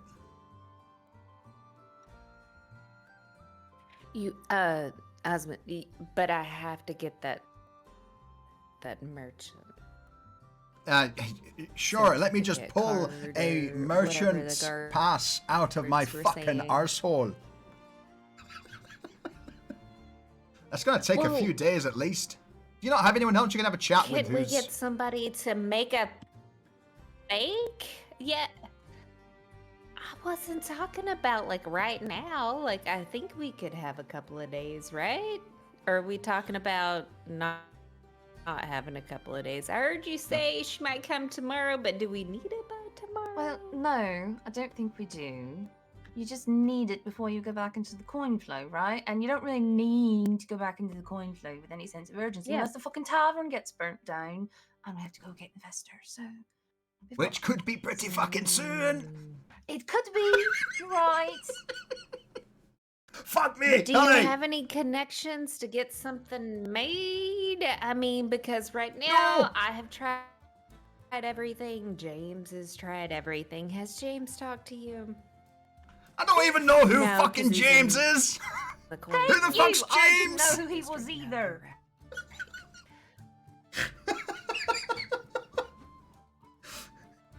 Cypher sat there with his hand raised. James is,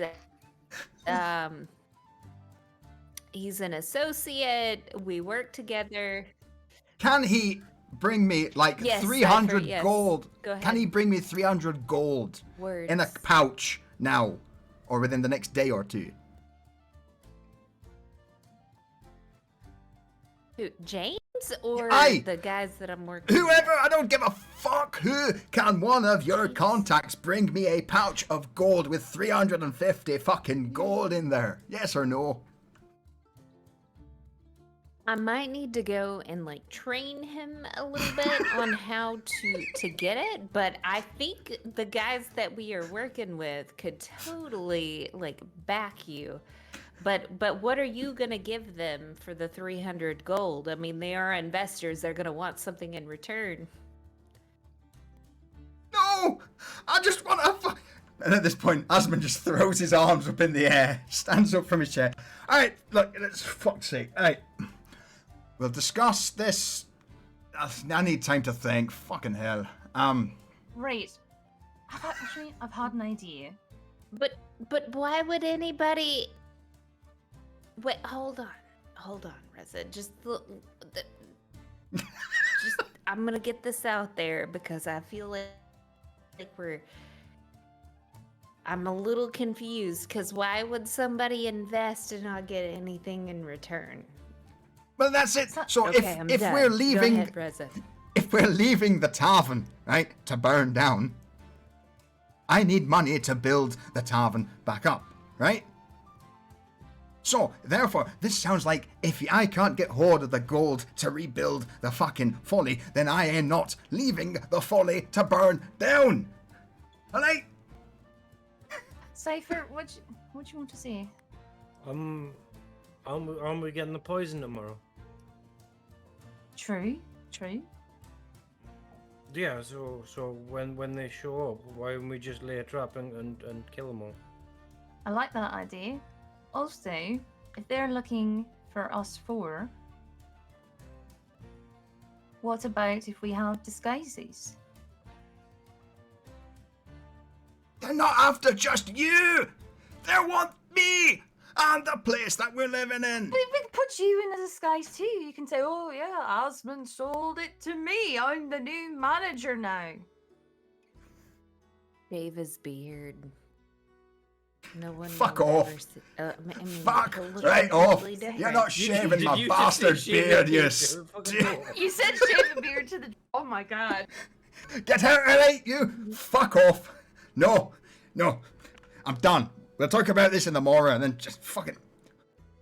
Francis, when Falco gets back, tell him to get whoever's awake and just, I don't know, put up a watch or something.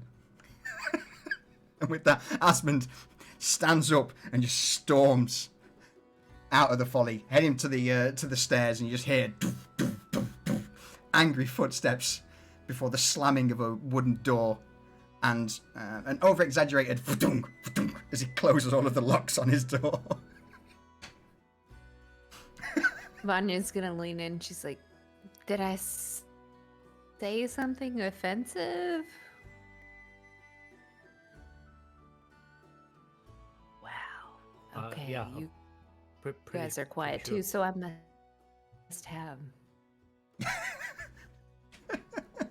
I'm not Was the it one the who suggested to the dwarf that he should shaving? shave his beard. That's kind mean- of a death wish there, aren't you? Is that a bad thing? Yeah. Maybe shorten it. I mean, is that say? Is that offensive too? Is to say Right. shorten? I'm tired. Are the rest of you tired? We've had a long day. I think Jed's already just fucked off and gone up to bed. Yep.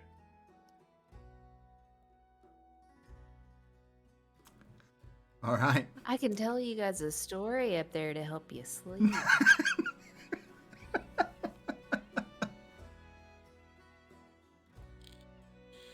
So with Falco returning and on watch, the rest of you want to get a short rest in? Is that what I'm hearing? Yeah. That yes or no? I didn't understand that. Yes. Yeah, okay. Reza is gonna stay up on watch with Falco. Ooh, okay.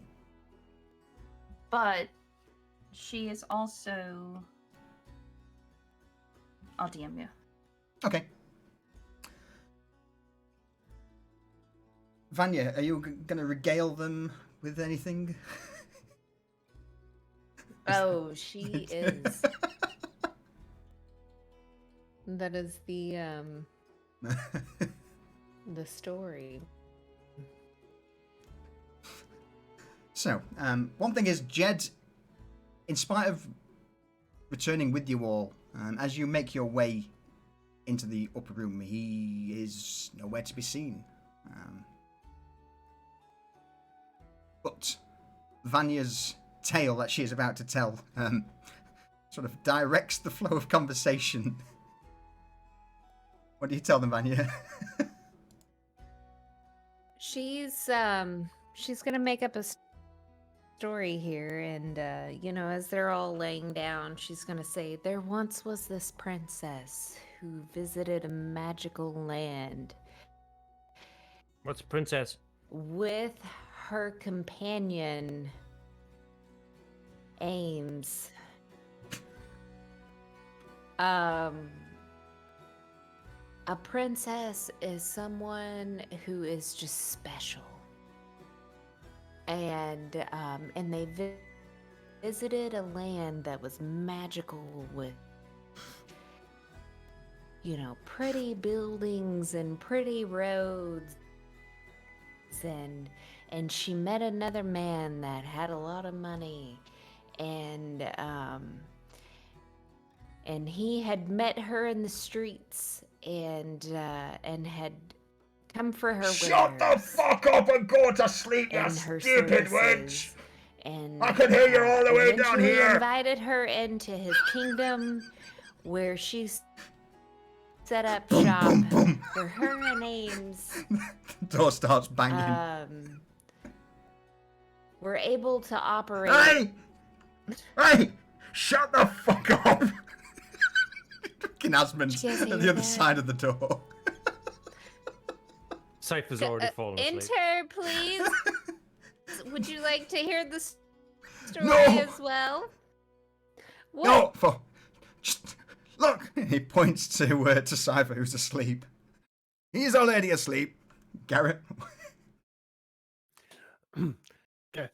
Garrett's, if not asleep, pretending to be asleep. He's already asleep, look! Oh, I think my internet hit the bed there for a second. No, it's so good. She didn't hear anything that he said. Vanya. Can I get a short recap of that? Vanya, go the fuck to sleep. The rest of them are sleeping. You're just talking to yourself and regaling nothing. Shut up. I was telling them a fairy tale story because, you know, let me tell you this, because fairy tales are no more than true. No! Not because they tell us that dragons Boom. exist, but because they tell us that dragons can be beaten. The door slams shut and you just hear It's positive. Asmund stomp back to his room. Garrett's asleep. Cypher's asleep.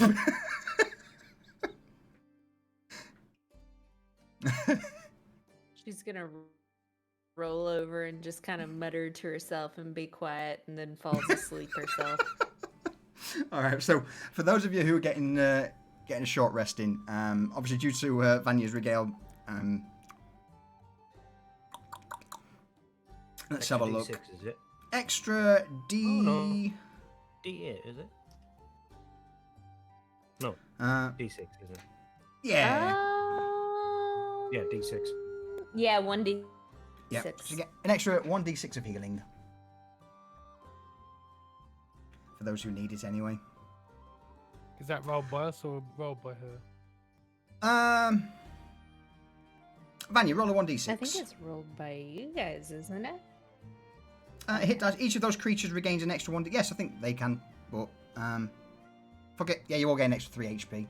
I'll let Vanya do it. That amazing story. Oh. Don't change. Ever jump. Don't change it. I'm here to annoy you guys, so you are welcome. I love it. Success.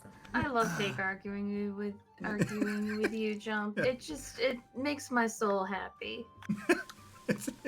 Funnily enough, I agree. I love to argue with every single one of you guys.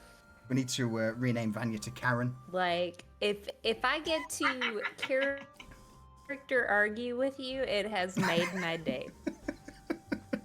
So there you go. You've got both me and Callie today to tick that box for you. Oh, all right. So, with a bit of a rest under your belt with Falco, a few of the guards, and Reza on watch. Reza, roll me a... It would be... Bear with me. Yes.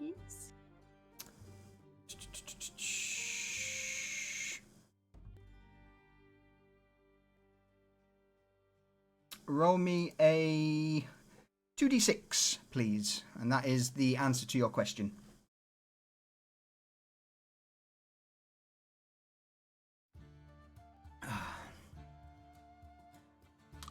There you go.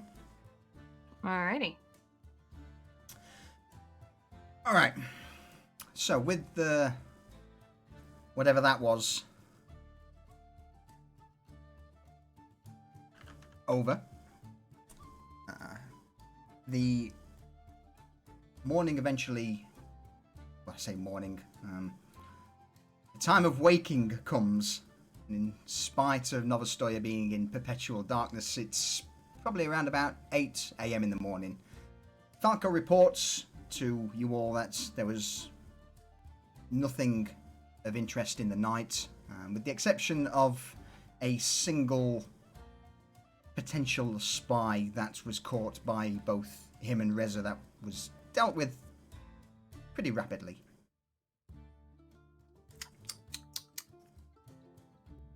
It's at this moment where Falco looks over to the group and mentions, so I've not seen much of Asmund this morning, but what's the plan for you lot?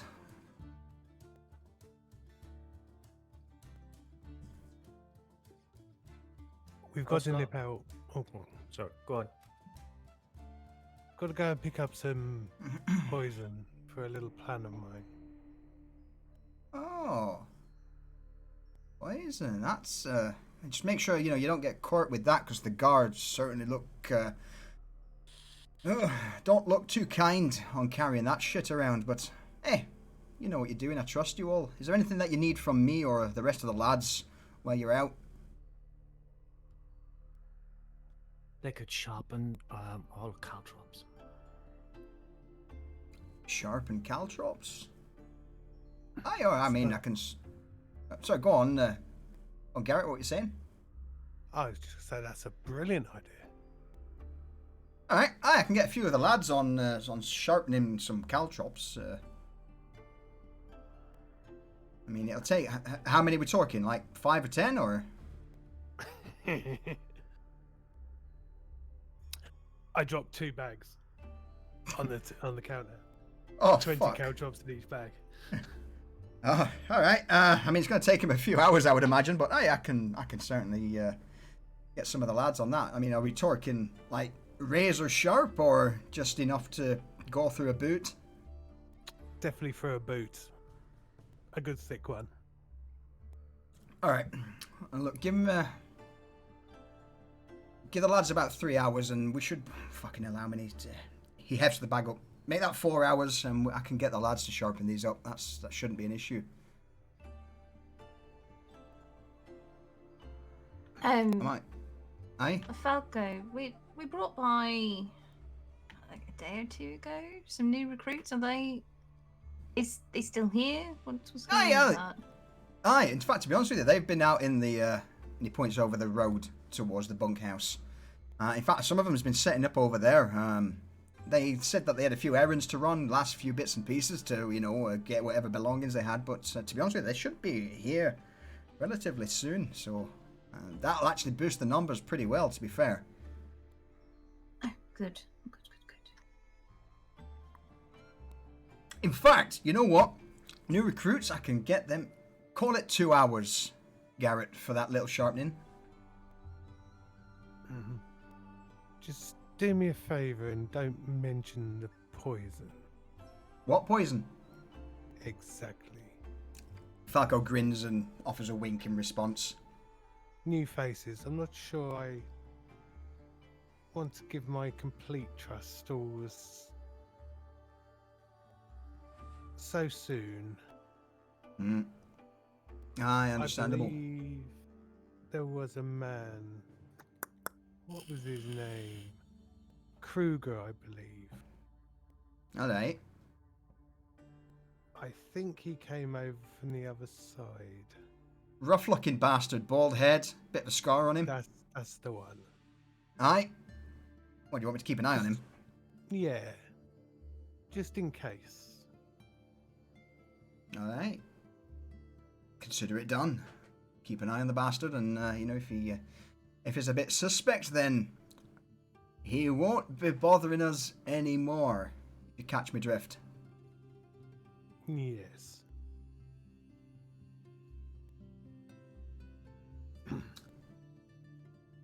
Falco offers a single nod. Anything else that you want before you fuck off? Do we have any more nulljack traps? Asking for a friend. Knowledge, aye.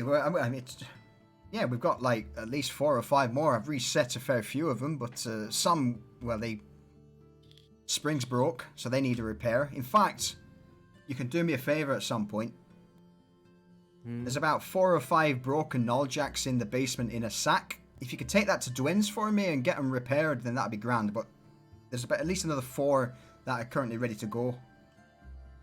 Okay. I'll definitely Vanya do is, that. And I'll is gonna wink. Say, I need a. Oh, go ahead. No, I'm done. Go on, Vanya. Sorry, can you guys hear me? I think I have a little bit of lag, so I You apologize. do. It's all good. No, don't worry about it. It's all good. Damn internet all day. What can I do for you, Vanya? So Vanya's gonna say, I need a letter, like, delivered to James in the coin flow district. I need a letter delivered to James. Do I look like some fucking mailman? I mean, there's no way in hell we know anyone who can get into the coin flow. We talked,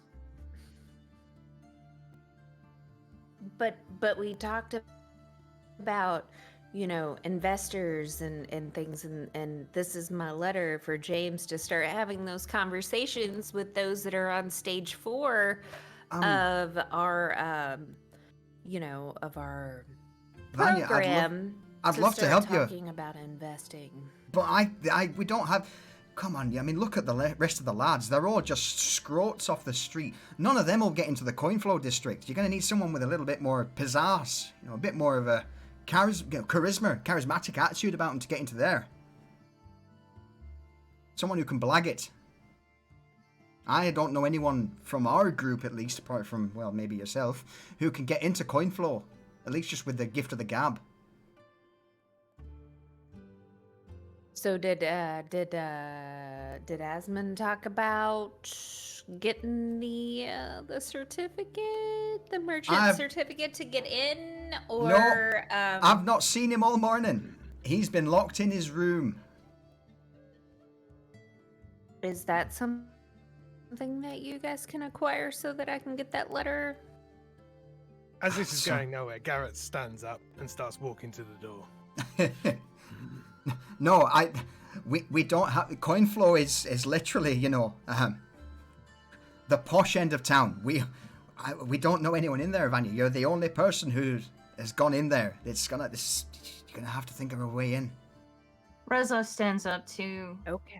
When Garrett does, and she just kind of says to him, "I'm just gonna check in with Osmond. I'll meet you outside." Okay.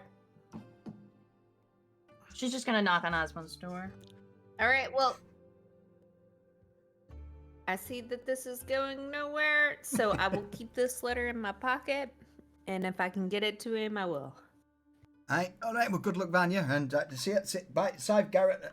Falco waves to them, to the 3 as you make your way outside, and as Reza knocks on... Oh, before that. Oh, go on. Cypher, go and grab that bag of traps. We'll drop them to Dwayne on the way. Okay. But I gotta show you something a little bit later on. Okay. Okay. Okay. Okay. And his camera's off. So with And then Cypher he grabbing... comes back, dragging it, because it's too heavy for him. It's a bag of basically animated bear traps. So yeah, it's not exactly light, but with Reza knocking on the door, you just hear a, "What the fuck do you want? Who is it? Making sure you're alive. Fuck off, bye. Go fuck yourself!" You just hear as you depart downstairs.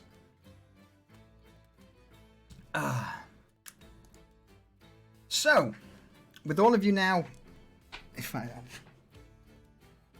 broke my chair. Didn't you just get it? No, it's not my new one. This is like one of my old. My new one's got the big back on it. This is just the yeah. It's Did you give the new one to the cat?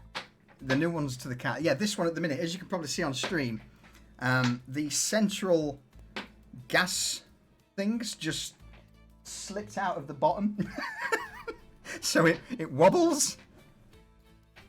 But then this is like a 10-year-old uncomfortable computer chair. But oh well, we'll sort it later. So anyway, what's the plan then? So you guys are heading to Market Row, yeah?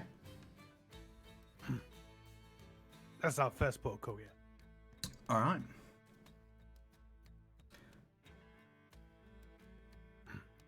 I would like to ask all of you to roll me a perception check on your way through lower streets into Market Row.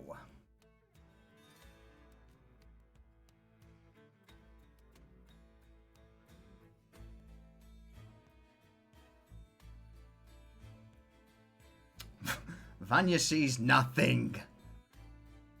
Did she color spray herself or no? No, she's too busy talking about her fucking letter still, I'm quite certain. As you're making your way I don't know what the hell happened there. So the only thing that's as you're all making your way through Market Row, you begin to hear the odd rumour that the guard have been cracking down even more recently, and even petty crimes such as assault or theft, they've begun hanging people, regardless of, just in an effort to stamp down on any ne'er-do-wells. But yeah, your actions seem to have created a little bit of a cascade in that now the watch have gone even harder, not just in the Polter district, but across the slums. So this is the Polter, the Polka, lower streets, the whole slum area of Novostoya. The guard are literally just now starting to stamp out any and all forms of misdeeds. So, per usual, when Reza's going to Market The answer is no. So she You is don't now, see her. She's worried now that Isabel has been picked up and is going to be hung. Or has already been hung.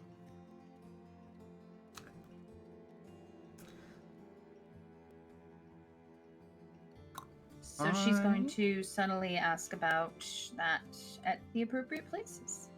Okay. So, with that, making your way into Market Row.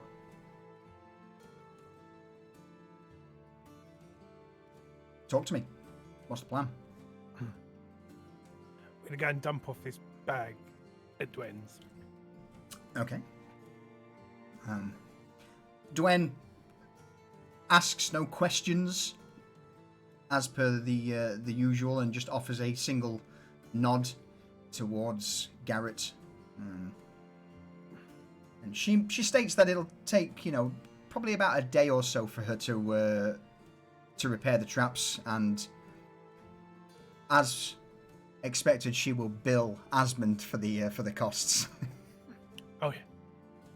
Now, oh master, I know they're not broken chairs, but you'll be able to squeeze a few coins out of the Baron's folly on us. Dwen just grins. Oh, is that so? Well, good. I fully expect to make the most, and, of course, for someone who's brought me business, dare say there'll be a cut for you, yeah?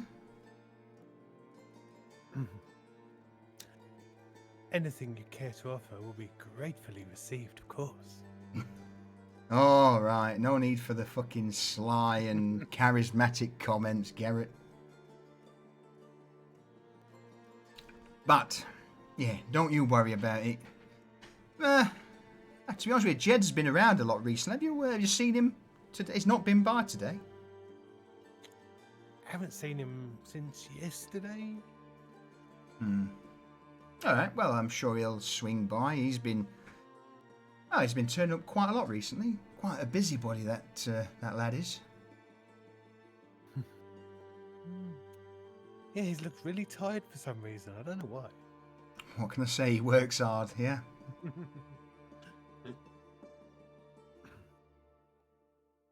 Just as long as he's earning his keep, that's all we ask. Oh, he certainly does that.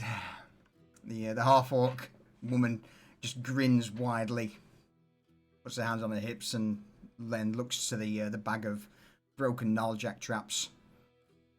Well, I guess I better get these sorted for you, eh? Hotels that you want while you're here?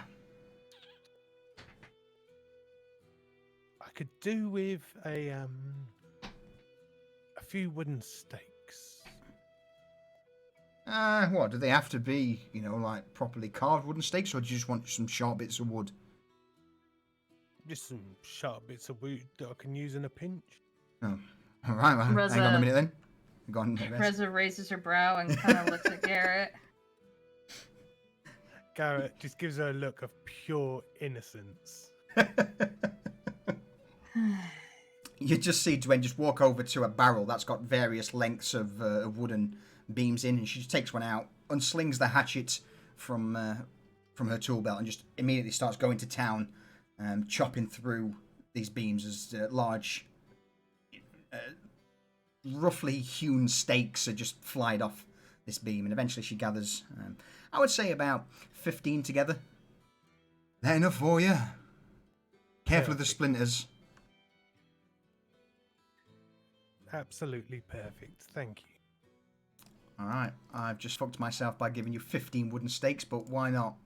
What could possibly go wrong? I will throw them in your inventory. Thanking you. When I find them. Stake, wooden. Quantity 15. There you are, sir. Kraken, thank you. You're welcome. All right. So with that, Dwayne offers a nod to the group. Well, is that everything? I think that's everything we need. Okay. Unless you've got a spool of wire that's doesn't have to be particularly good quality, even off-cut. Will Fucking do hell. just enough that I could possibly string across an entrance to an alleyway.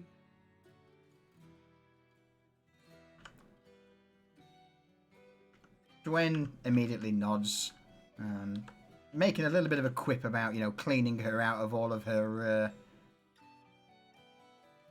stock, but I will give you an extra sort of 50 feet of rope to class as the string.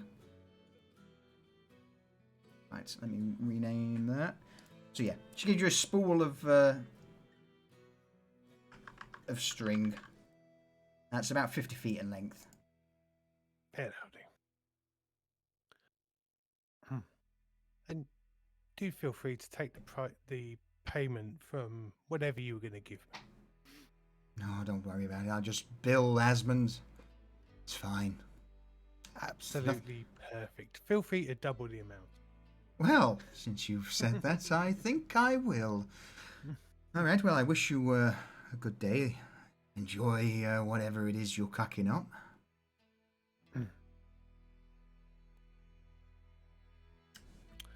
We'll certainly try, and we'll see you again soon.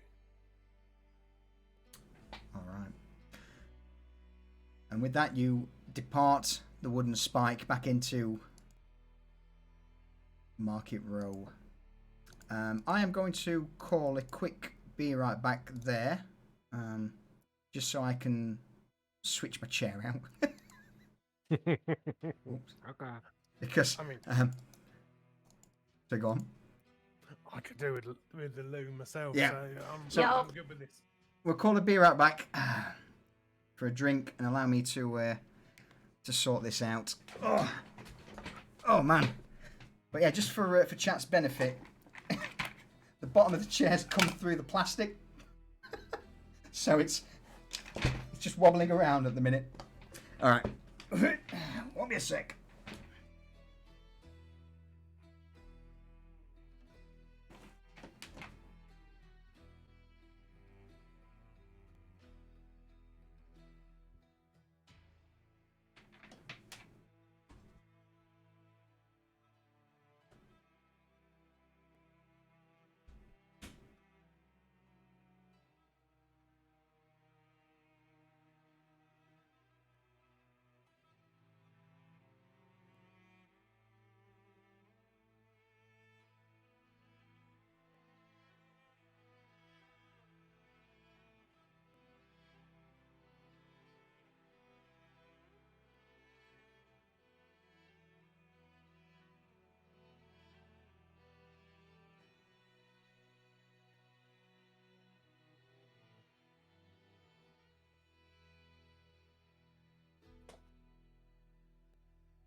My internet sucks today.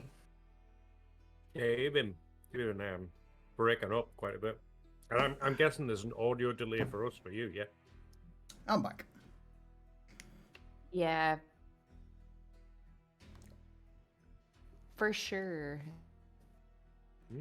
Like, you guys will talk, and then, like, I'll say something, and then, like the audio will come in while I'm saying something. I was like, oh, it sounds so rude right now. Don't worry about it. So, as a quick test, say in a minute jump, say 1, or when I say 1, you say 2, and I'll say 3, and we'll see. So, are you ready? Okay. 1. Yep.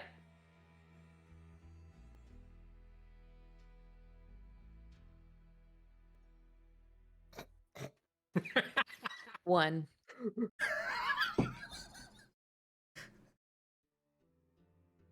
Never mind. Is it bad? That was quite a while. Also, hey Gigi, how are you? I think your internet's Do I brought up need- to it. To restart again, just in case? I mean, No, so all right. So listen, when I say 1, right, you say 2. Are you ready? mm-hmm. 1. 2. 5-second delay. That's not bad.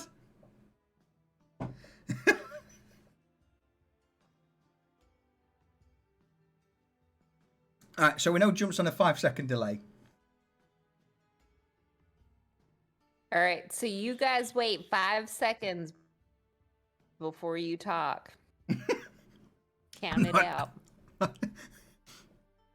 So you enter the streets. 1, 2, 3, 4, 5.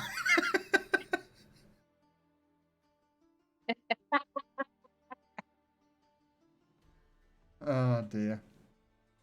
Oh, well, since we're still on a bit of a break, Judgy, how are you today? What's new in the world?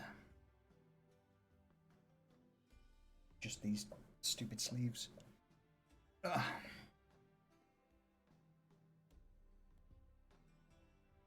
think we're still waiting for Reza. She popped a load, did she? I believe so. I'm We're gonna good. I'm gonna have Blackburn restart the router real quick. Maybe that will help. Okay. We will see you in a moment. I'll leave the Be Right Back banner up for the moment then, since we're on a bit of a break. But yeah, we're good. We're good, Gigi. Nothing much to report. It's just been an episode of memes, as per usual. What? We don't meme here.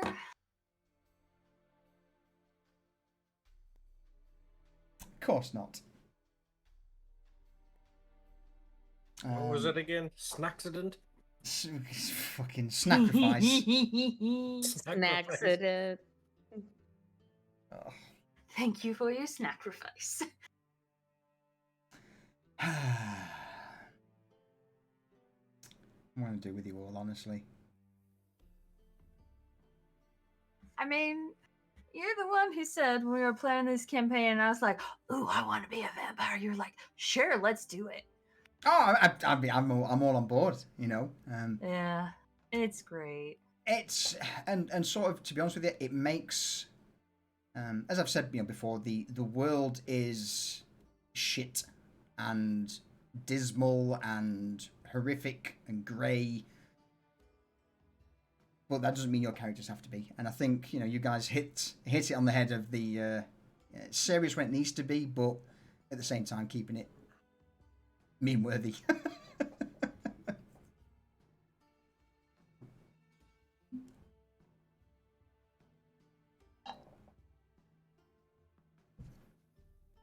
Alright.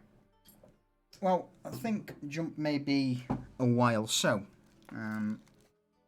for the moment I think we can sort of do this bit without her. Okay. We'll just catch her up when she gets Yeah, well, yeah. Alright. Let me get rid of the BRB banner. Now I've topped up the drink. With you all now making your way through Market Row. Bloody hell, Gigi, thank you for those 5 gifted subs, you mad lad. Appreciate it. Thank you. Congrats to AXNO, Joe Mike Forel, Dirk, Caustic Confection, and Dirtbrack. Thank you. I appreciate that, man. Not a pirate. Not a pirate. Poor Divrak. Never gets old either.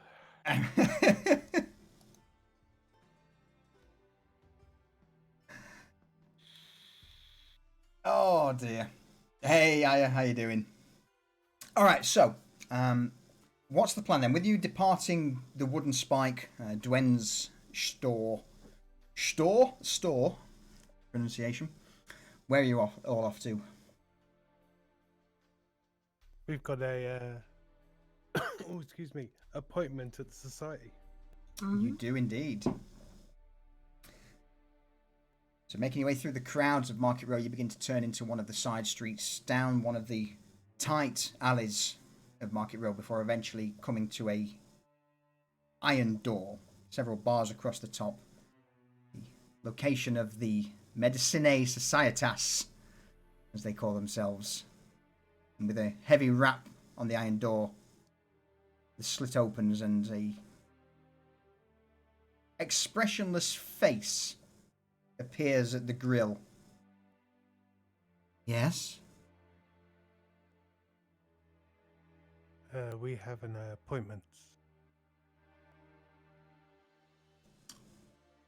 The nurse squints her eyes for a moment, looks first at Garrett and then down to see the rest of the party. Yes, of course. Come.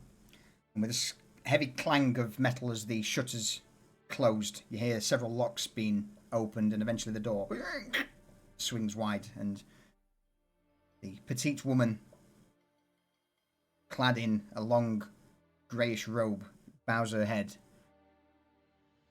You are right on time. Please come. Thank you, nurse. And with that, you all begin to step into the long corridor. Several steps that lead down into a basement of the Medicinae Societas. And as per before, as you step into the large chamber, the various vials, bottles, preserved items on shelves, and the low bubbling noise of various alchemical apparatus being operated assault your ears. And I need to try and find that. As the nurse leads you into the chamber, you see, at this point it would be early morning, so Lamona Trembath, also known as the chirurgeon, is here, along with the botanist and the coroner. All of them sat around a central table in the chamber, discussing various matters, and as you all approach, the voice of the coroner rings out. Ah, well, I see you have returned. The botanist immediately just waves a hand.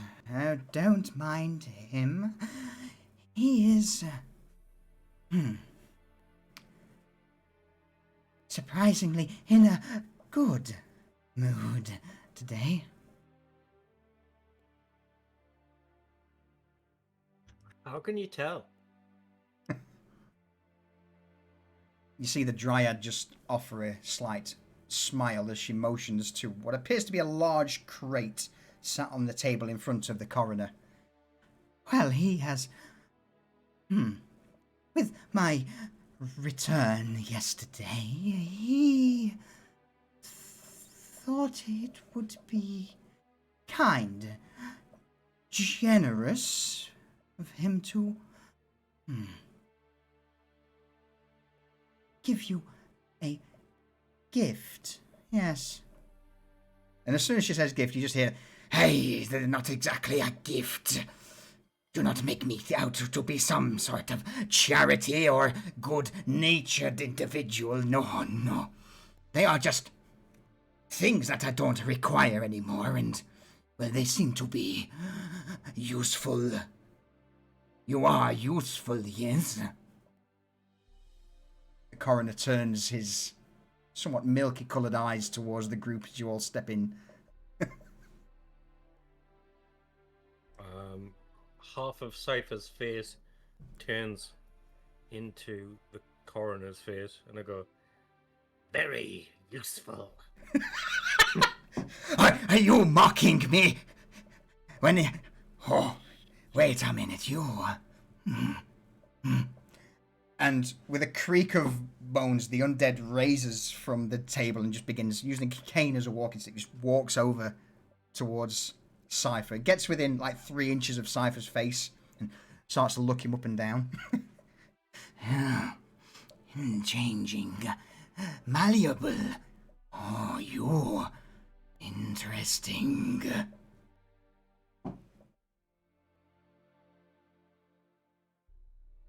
Then turns to Garrett. This one, is he for sale? I am afraid not.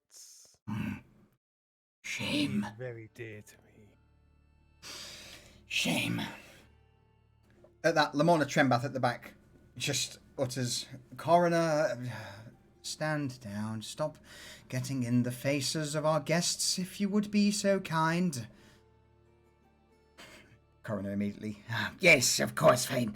Fine, well, you..." He puts a bony finger into Cypher's chest. "If you are bored, looking for no job, you come see me. I have, things that...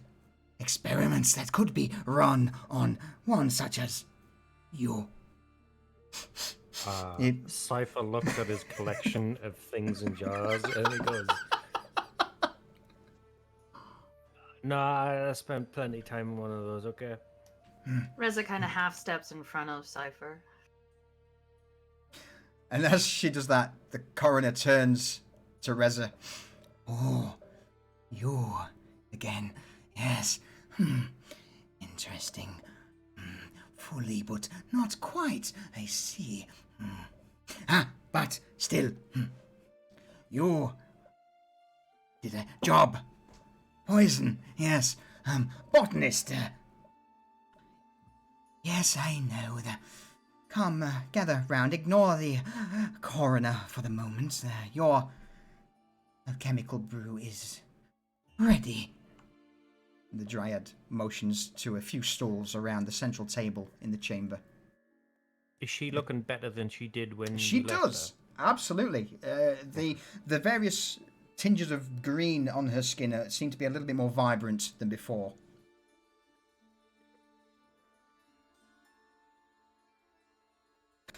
Come, please, sit.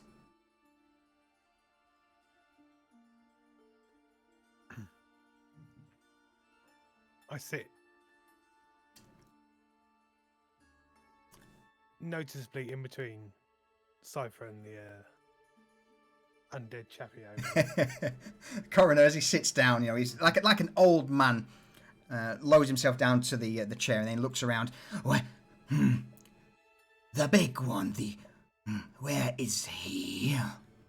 Seems to be missing.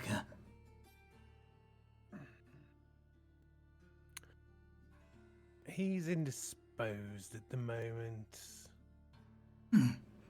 A shame. I had something for him. Bring him to me when you find him, yes? I will do, but you're gonna need a big old jar to put him in.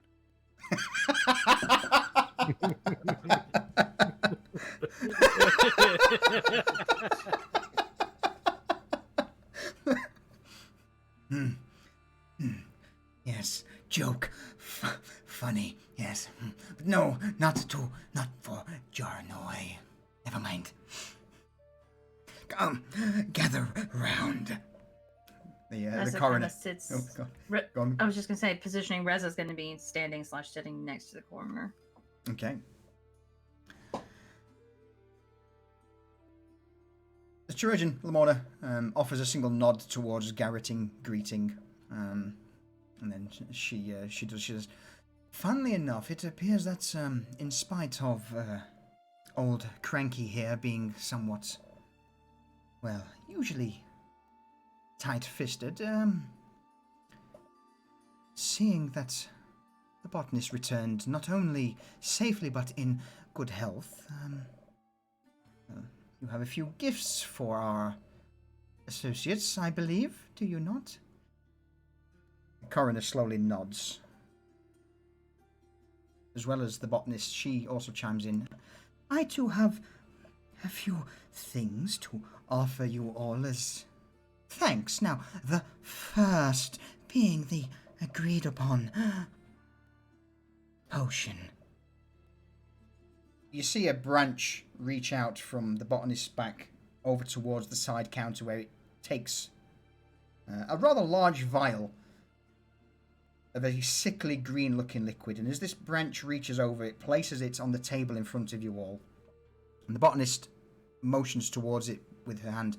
This is the poison brewed from, well, the ingredients we gathered the other day. You'll find its effects are, well, not only rapid, but rather potent. Paralysis occurs within seconds of the poison being absorbed into the bloodstream.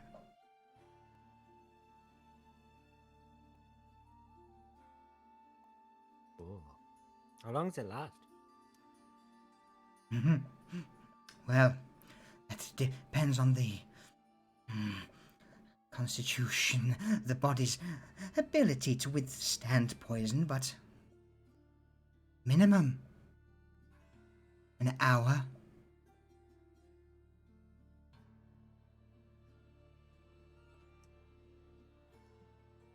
Is there any possible chance it could kill?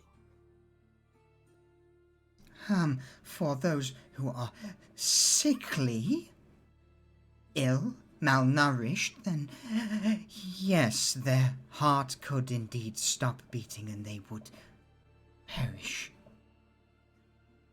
Right, so half the population of Market Road got it. Really carefully.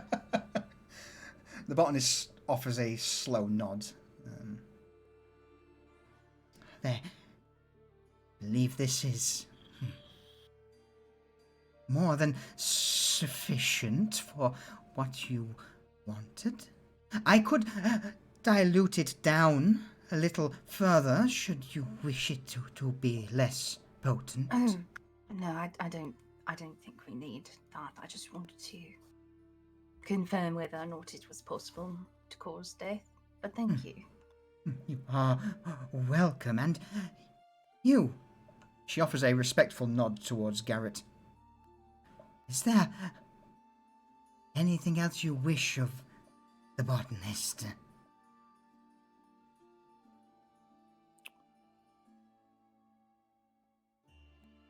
Just another question on the potion. Of course. Anything you request, I am but humbly give. If we were to treat a Caltrop and it be exposed to the open air, how long would the potion remain viable? Open air, this is not a... This is one of my prized alchemical brews. Their potency will not reduce for days, perhaps even weeks when exposed to the open air. No, once it has been, as long as it remains and is not washed away by water or other liquid, it will remain for a considerable amount of time.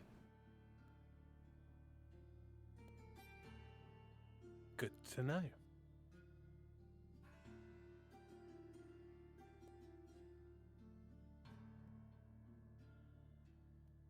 With that, the coroner looks around. So I hope that is that everything? Well, if that is the case, then I have a few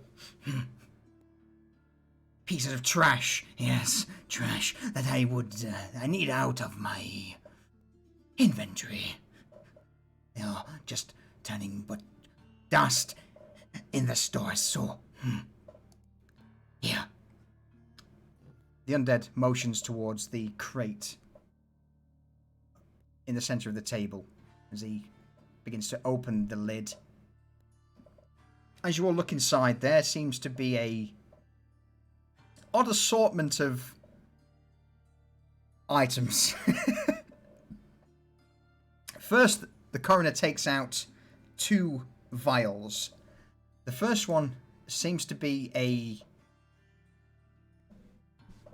small metal vial with a lead stopper, but it appears that smoke or mist rises out of any and all orifice. You know, the slightest little gap, there just seems to be this odd smoking effect. This has an ever-smoking bottle. You remove the top of this and, well, in moments, smoke will not stop pouring out. Never-smoking bottle.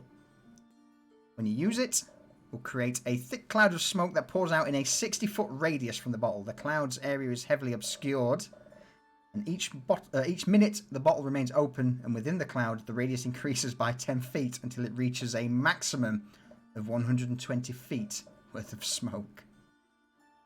Get out. Shit. So he puts this bottle I used to use for preservation purposes, but I have found better ways now. So this you may find useful in obscuring, escaping, who knows. Second, yes, a decanter of endless water.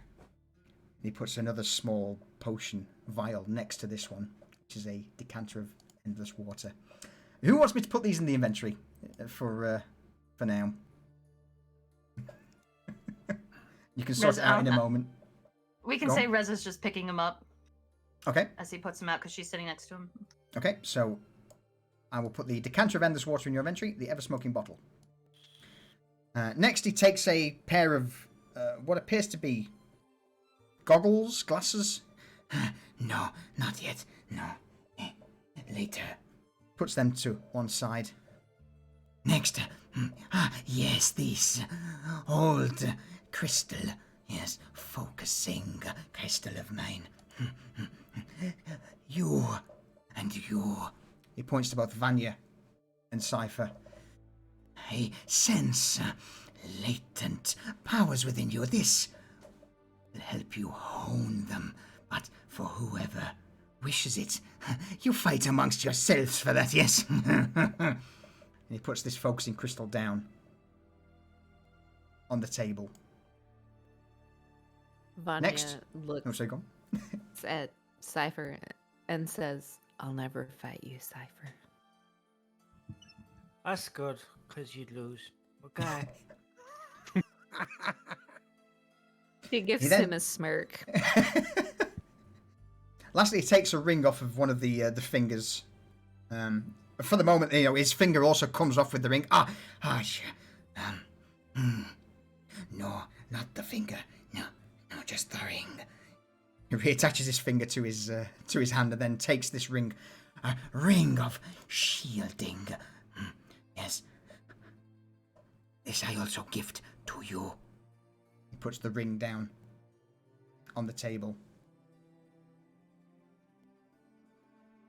Last but not least, from yes, this useful for you maybe. And he points towards Vanya as he takes a bundle of cloth from the bottom of the chest and lays it out on the table. This is a robe. Yes, many uses, but I'm sure you will find out yourself unto what it does. Yeah. Thank you. I don't know what it does right now, but thank you. I'll figure it out. Right. I'll can just you put it in tell the me? pile. Yeah, go take. After Oh, I don't. He gave it to me though, Raza. Yeah, you may find it useful, but others may. Well, you can discuss in yourselves, amongst yourselves, even in but a moment, I believe. And the coroner motions towards the chirurgeon, who also nods. I too have something for you, Garrett. Hold out your hand.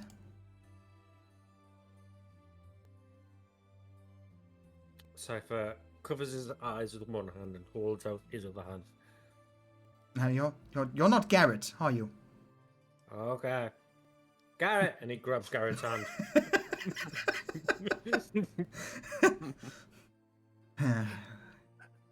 I let my hand be pulled by Cypher.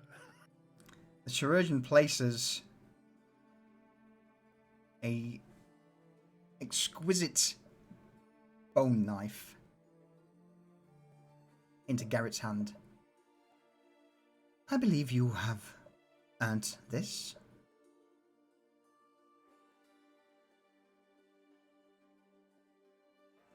You have my thanks. Use it well. It has done me well for many years now, and, last but not least, I believe the botanist. The botanist looks over towards the group and, seeing the bow slung across Reza's back. You are trained with the bow, yes, I remember from our excursion into the forest. Yes. Then, for you. One of the branches from the botanist just reaches over and takes a bow off of a shelf at the back. Made from one of my own disused branches. She hands the bow over towards Reza. This is, thank you. This is a grand present. I shall strive to be worthy of it.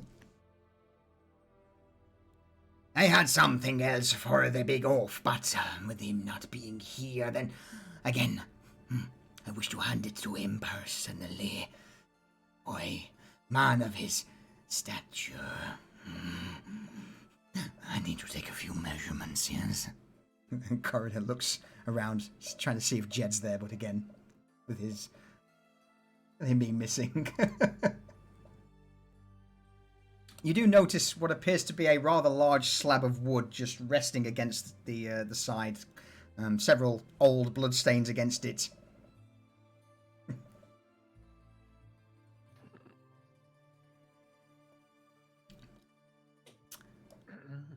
So with that, I'm going to let you all discuss who gets what from the items that the coroner put on the table.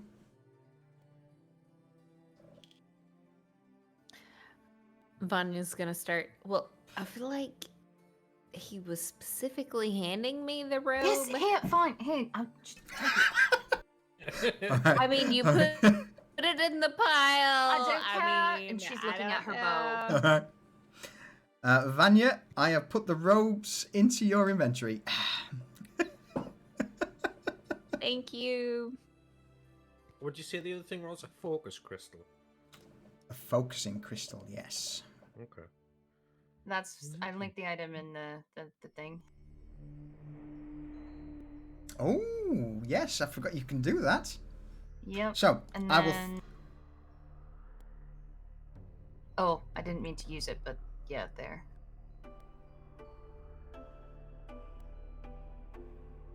That's what we got. Oh.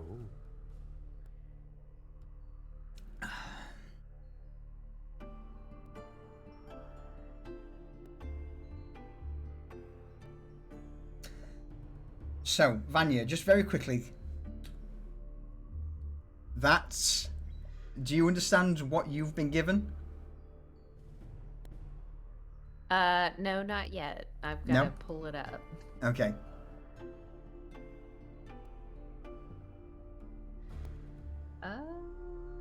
Let's see. Is it in my inventory now? It is, yes. So if you open up your inventory Okay. and go to equipment, you got the robe.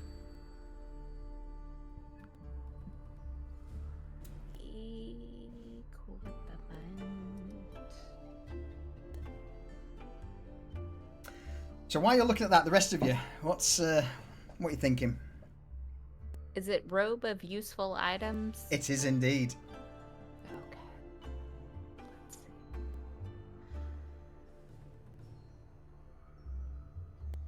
Well, that focusing crystal is pretty tasty.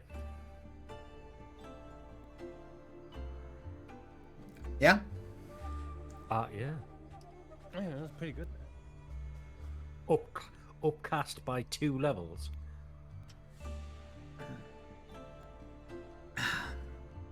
So do you want who wants to read out what these items are then? Since Vanya's currently looking over hers. I can, since I linked them. Alright, go for it.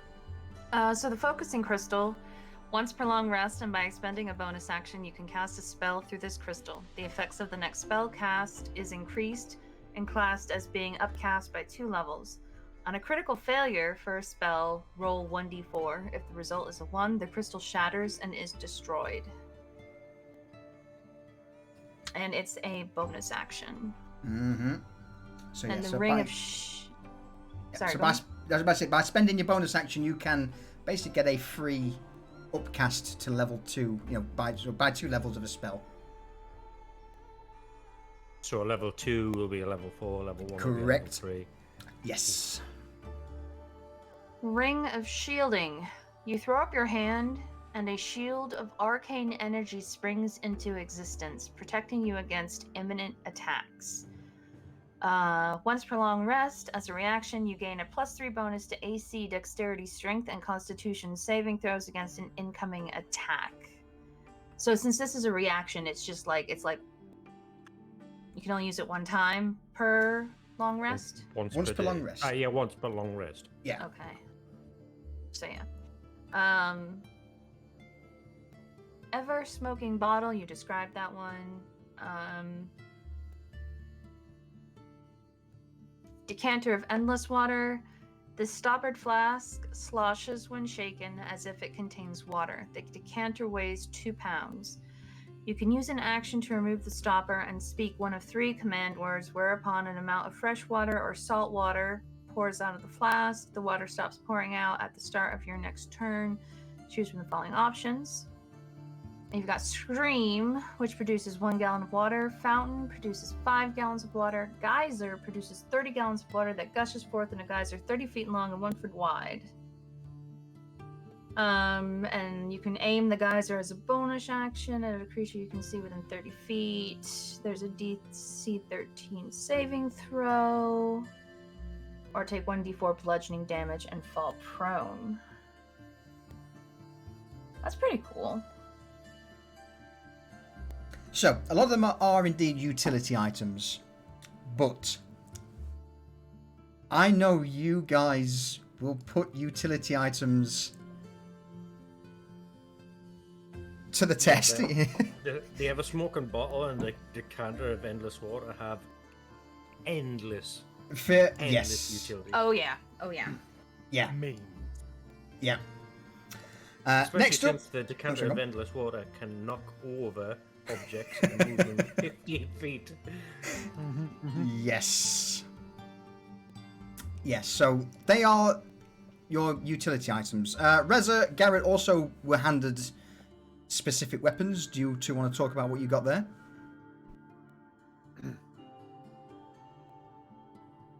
Go for it. There's a lot of words in there. I got a lot of words Yeah. too. I mean, the main thing with your weapons is the very first part. So for the bone knife, it would be opportunistic strike. That's the additional bit you get. As for Reza, yours would be split and aimed. Yep, and I also have pinning shot and distracting shot. You had them anyway. Do I? Yeah. Yes. You just never used them. I am so good at playing Ranger, guys. So good. Okay, my shanking knife has got a thing called opportunistic strike. Once per long rest, as a reaction, you may twist an attack so the target takes damage from his own melee hit. Due to this unexpected turn of events, you also add your sneak attack damage to the target's own hit against itself. That's silly. Yeah. Yeah. Again, it's once every long rest, so it's only it's got a bit of a delay, but yeah, and you can basically turn an attacker against themselves and add sneak attack damage. I mean, if your attacker's got a big old chopper axe or something like that. Mm-hmm. And if your enemy has a big old chopper axe and crits. Oh dear. So, What happened to him? Fell on his axe. Yeah. and if he survives, he gets sneak attacked as well. Yeah, it's added on top of it. Reza, what about your bow? The bow is named Thicket. And it's a sturdy longbow made from an old discarded branch of the Dryad the Botanist. Split shot, once per day you can fire 2 arrows at once that separate mid-flight, striking 2 targets with immense force. Aimed shot, your speed is reduced to 0 feet until the start of your next turn, but the bow gains versatile. The damage dice is increased from 1d8 to 1d10. This action cannot be used if you have already moved.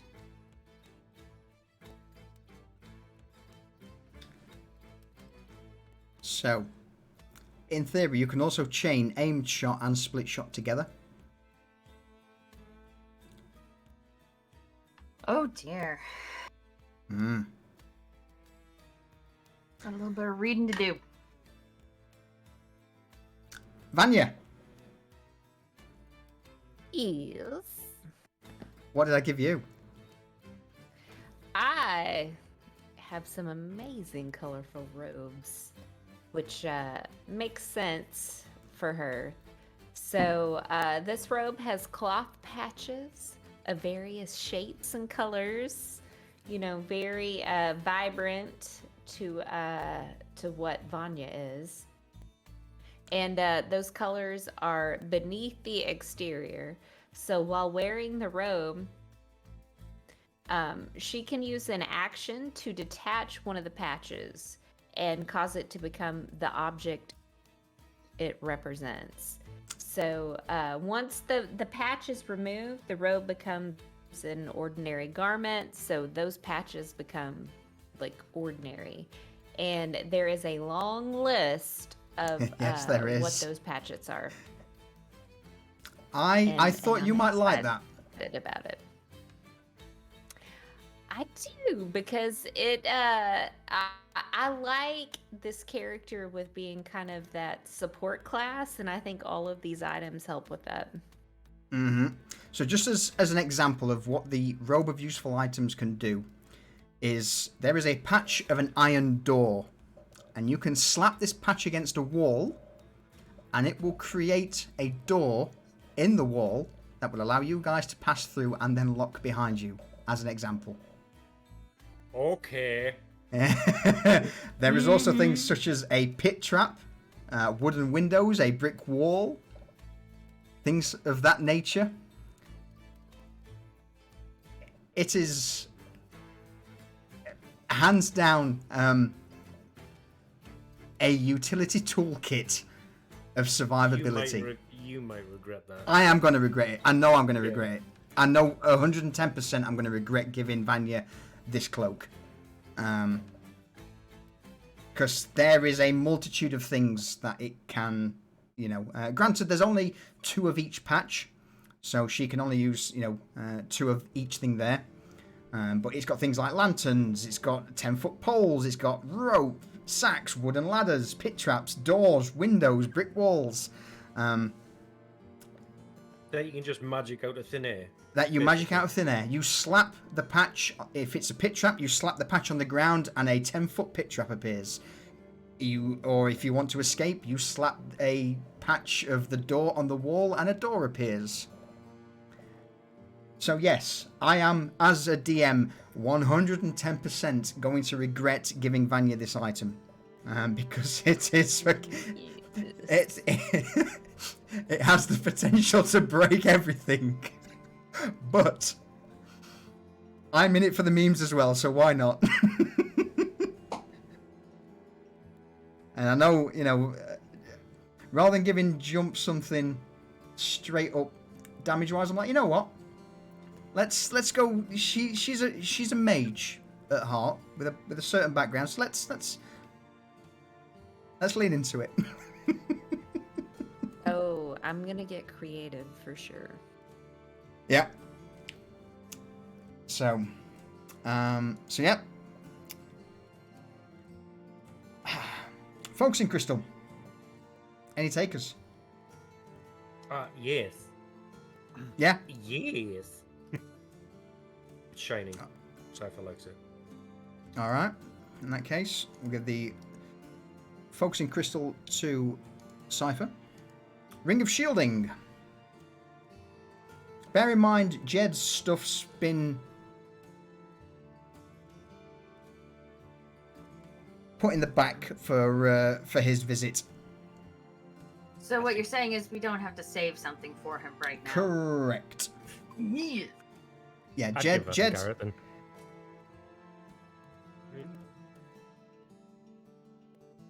Entirely up to you guys. Garrett's the only other one that's in the front line. Consistently.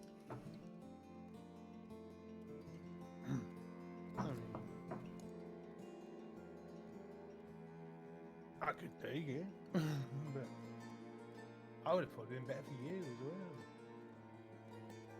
I mean, Shield. I just- Shield. Yeah. It's entirely up to you lot. I mean, if you want to leave it for now and have a think and dish it out later, that's fine. Yeah. Yeah. We'll just stick it in the But box. get your heads together and have a think. All right. So yeah, with that, the coroner looks around. So, yes, offcuts, useless items for... Well, you may find use for it, potentially. Yes. One man's trash is another man's treasure, as the saying goes.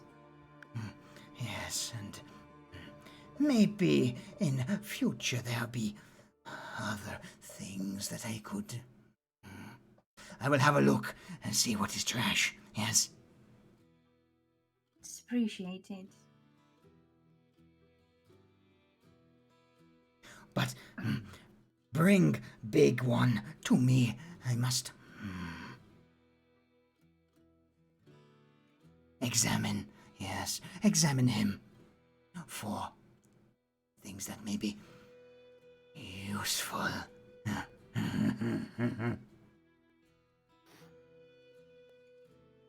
We will certainly bring him along. Good. Need to measure cranial circumference of big man.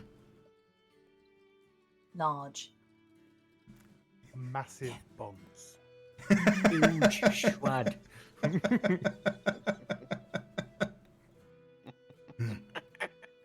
Maybe. Morgue slab too small. We'll see. So. At that, the botanist turns around and leans. A branch just raises beneath her, and she rests her chin on it and looks over the group. Is there anything else that we of the society can do for you? I hate to push our luck, but we've got quite a foe against us. Anything that could help us in swift healing or to make us more survivable. I have two things. Yes, but...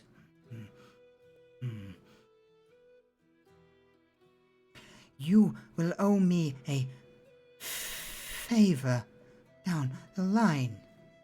Yes?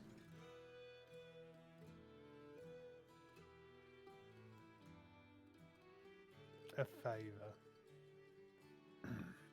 There is nothing at this moment that is pressing that I require, but maybe down the line a favor.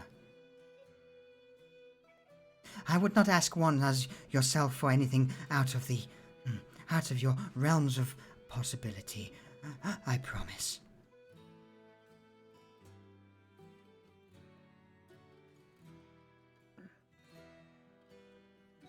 Then the pact is set. You will have a favor from me. The botanist dips her head, and again, several branches from the dryad reach out from her back and begin to pluck a few red potions from the shelves. In front of everyone gathered, or at least in front of Garrett, I will say, let's go with 4 potions of greater healing Damn. are placed in front of him, along with what can only be described as a dried root, roughly about 6 inches in length.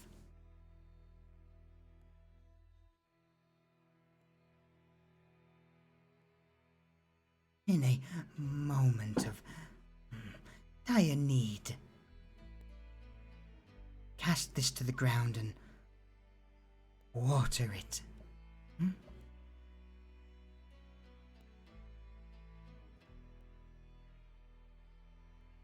Okay.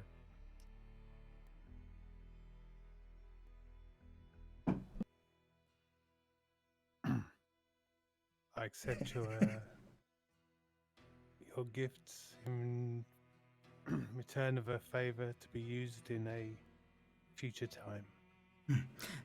Good. Again, I will not ask of anything that would put you in severe danger, but if there are things that I require and cannot get my hands on, then yes, I may ask. But no, thank you. She offers another respectful nod towards Garrett.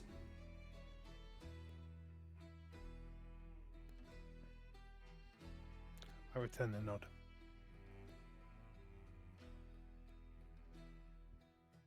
And at that, Lamorna, or the chirurgeon for that matter, turns around and looks over the group.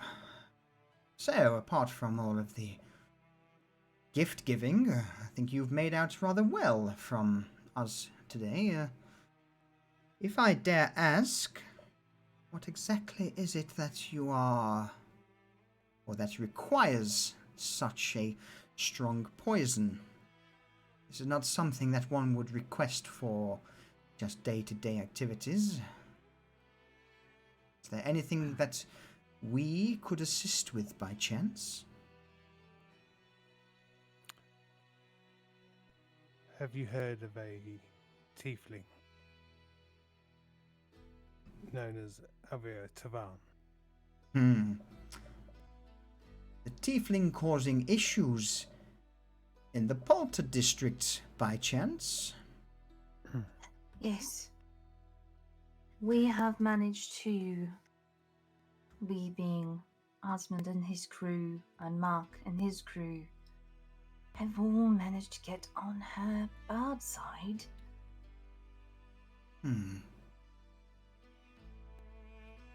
I see. We help. Lamorna just nods slowly. And at this, you see the nurse just reach over Cypher, drag her hands over his chest as she leans over his shoulder and whispers in his ear, Well, we could help you, perhaps, if there is, well, I could help you, but it would require a bargain.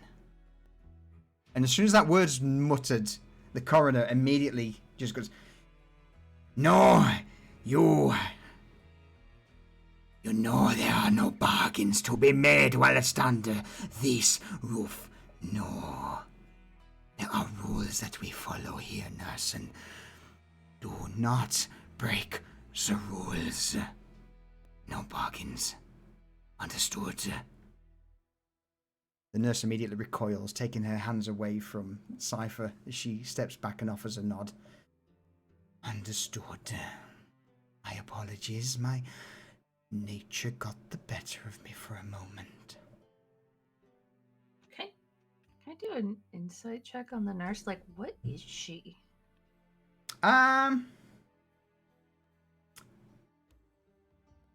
Yeah, why not?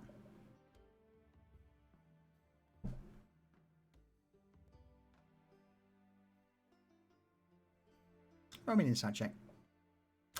11. There are several beings that strike bargains. Kind of obvious she's not human. Okay, her picture looked human, so I wasn't sure. Okay. Yeah. You get the impression and the slight feeling that as she mentions bargain, there is a resonance in the air, as if any bargain struck would potentially be not a figure of speech for an 11. That's all I give you. There may be some weight to her words.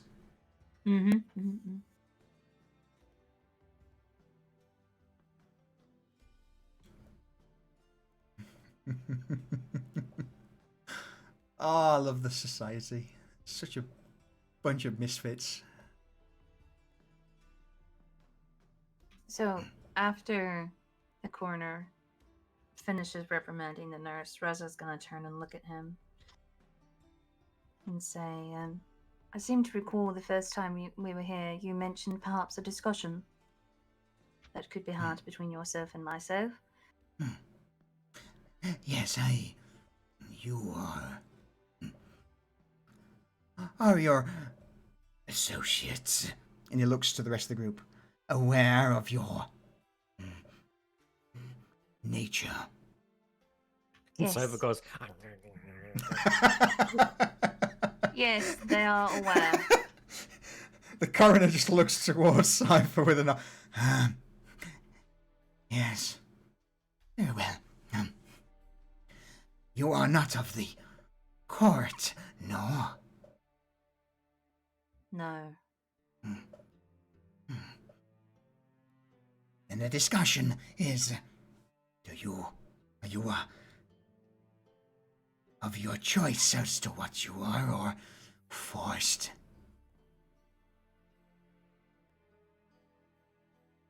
The latter.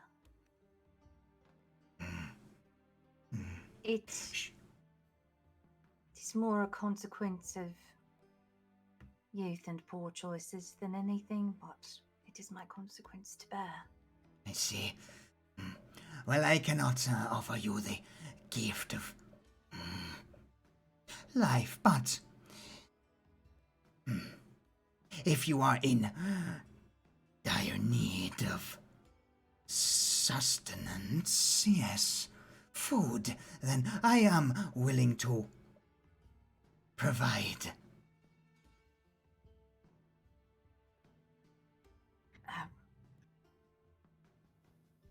Curious? I am sure that the occasional, and he looks around the group as he's saying this, body on the street is not exactly favorable for you and a group. I employ, or should I say, ask the services of the chirurgeon here. and he motions towards Labona Trembath as he's talking. To extract blood. Mostly for my experiments, but I have a few spare at times that I can offer.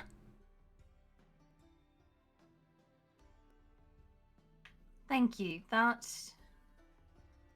would honestly be highly preferable to the alternative. For...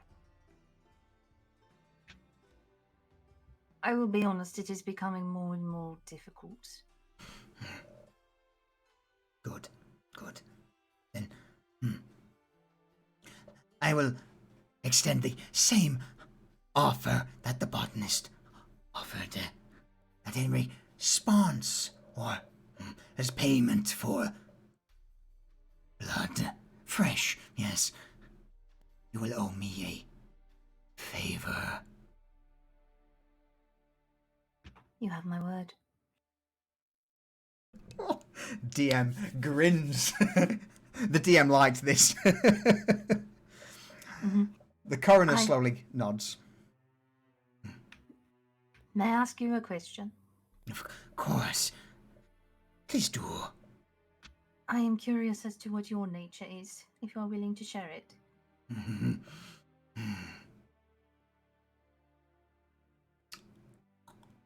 Roll me a persuasion check. Oh, Jesus.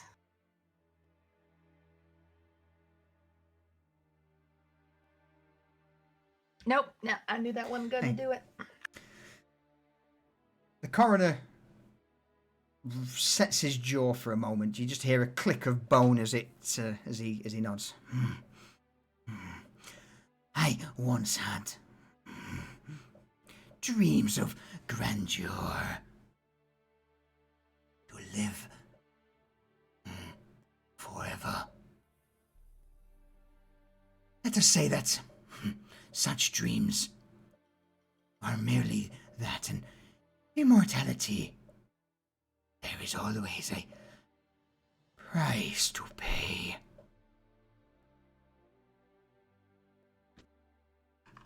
Eternal afterlife, then? Or more appropriately, eternal death. One word of advice. Do not ever seek eternal life through the... Never mind. Perhaps another time. Of course. Immediately, the botanist just turns around and...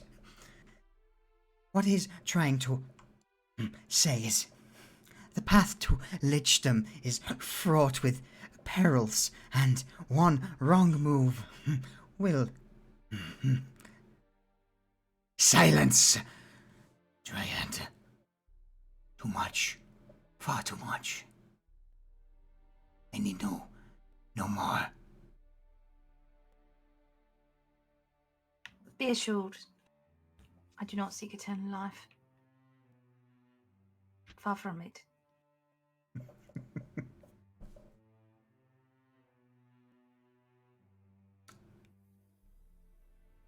Slowly, the nurse has made her way around towards Vanya.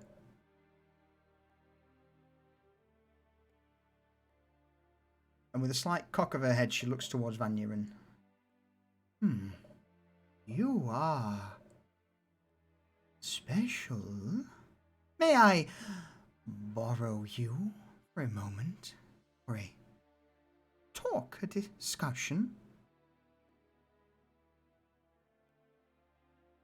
Yeah, in here or in another room? Or... In another chamber would be fine. Come, let's talk. There is much that...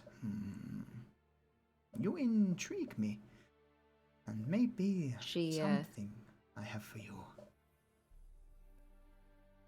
She's gonna follow her, but kind of like look back, like you guys got me right, but not saying anything, just kind of Reza just uneasy. smiles and waves.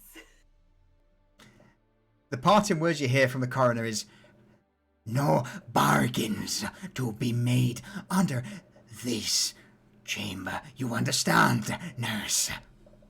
and the nurse just offers a single nod, a slight smirk from the corner of her lips towards the coroner as she takes Vanya by the hand and leads her into a side room. As you step in, it's a relatively small room, probably about 8 foot by 8 foot. A single wooden table is in the centre with a few wooden chairs around, and she motions for Vanya to sit. Come now, sit. Drink of water, or perhaps something stronger. Water would be nice. As the nurse begins to pour a... oops. I've clicked the wrong thing. There we go. As the nurse begins to pour a glass... Oh, not so much a glass, but a small copper tankard of water, she offers it to Vanya. I sense a great power within you. Something different from what I'm used to here in... well... in the city, Novostoya. Yeah, I like to call it positivity. I feel it oozes from my pores. Positivity, yes, rather. Now, perhaps if I told you that that positivity of yours could be harnessed further into raw power, would that be of interest to you? Like, explain to me how you see the positivity, like, you know, being multiplied, or however you just put it. Like, how do you perceive me using it? Well, let's just say that I find your positivity just, well, rather delicious. And while this is not a bargain, should you ever in future wish to offer your positivity to me, then in reply I would grant you whatever you desire. Yes? Think. I require nor ask for an answer now, but should you ever require more power than you currently hold, then yes, your positivity. And as she says this, she seems to lick her lips, and her hand just traipses over the table to try and rest on top of Vanya's hand. I would be willing to purchase your positivity from you. Are you saying, I mean, because I have a program that, you know, I've been, you know, piloting in the coin flow district, but it doesn't sound like you're wanting to give me gold, but rather barter. Now, here's the thing. We have to have like a written agreement, and I need all details course. within the written agreement. Like when you're I would I'm not really write certain what you're offering. whatever you desire, just in return for your positivity. Like my spoken positivity? Think of it as whatever positivity you felt would be mine to cherish, and in response, whatever you wrote down on said piece of paper, I would grant to you. Power, influence, coin, whatever your heart desires, I will grant. Though, yes, you would be selling an aspect of yourself to me, but again, and as she says this, she immediately darts forward at a speed inhuman and puts a finger to Vanya's lips. Shh. Answer not now, but think on it. And in future, should you require me, then we will strike a bargain. Now, finish your water and let us rejoin the rest of your companions. I'm sure they are eager to leave with their newfound doobies, doodads, baubles, and whatever else they've garnered from the coroner. So I will have some more questions, because I'm gonna need some more details around power and positivity, because I want to change the world. If it's only part of the world, I want to change the entire world. As the nurse steps up So, and begins we'll to talk. leave the room, she nods towards Vanya. I could grant you all of those things, but I am forbidden from making deals in this place. Think on it. And she departs the room, leaving you, Vanya, alone with your copper tankard of water.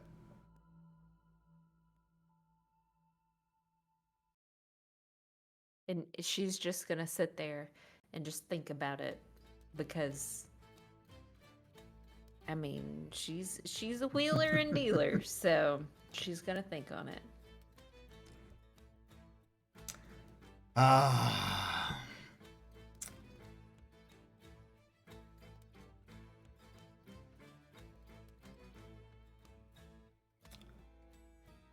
All right.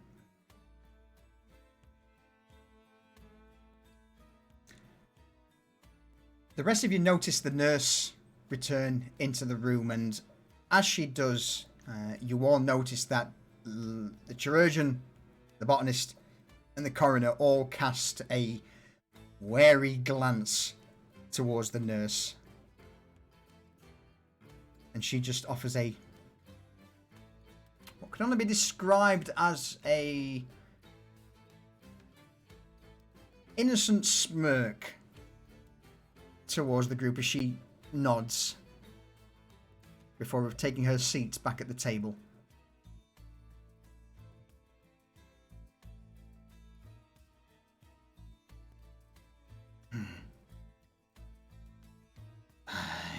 while I do not approve of your methods, at least you abide by the rules. Fine, it means I do not have to strike you down here. So, the rest of you.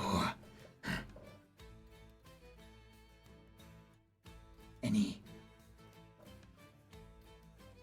else that I can assist you, or we as the society can assist you with?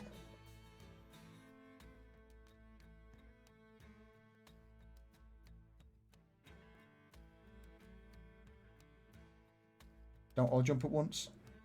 Or am I disconnected? Cypher's not going to say anything because he feels like the adults are talking and he's like the kid in the corner, like, yeah, something important happening here. Yeah, just sitting on. And Vanya's still in the other room, just contemplating. So, you know the task we have ahead of us. Any advice in planning, tactics? The only thing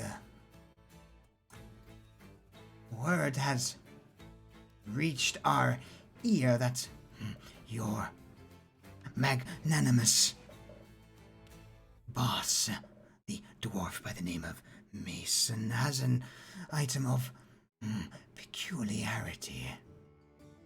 Yes?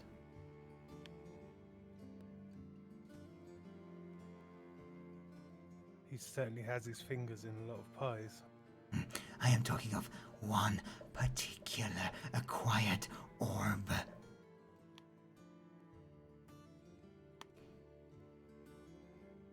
He thinks it is. Should I go? Reza just looks at Garrett, gauging how he thinks they should respond.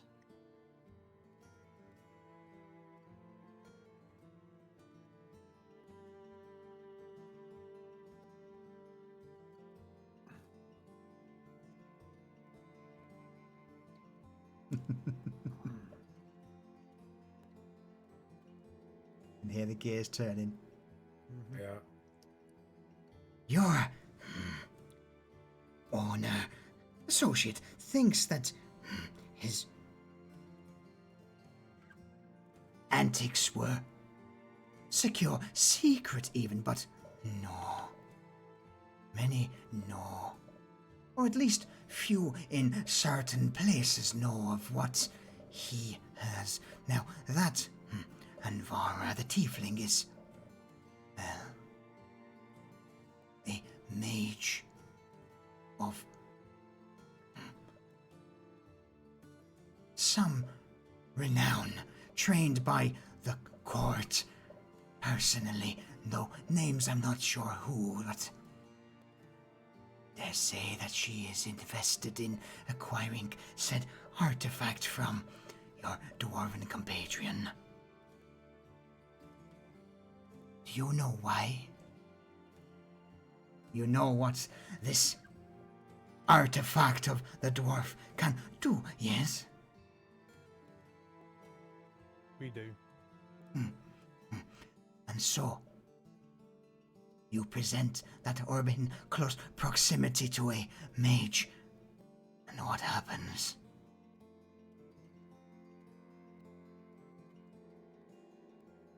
Cypher's pulling a horrible face at this. He's like, Oh, is he? The Their ability thing, cease to be. yeah, the thing that she desires could perhaps be the one thing that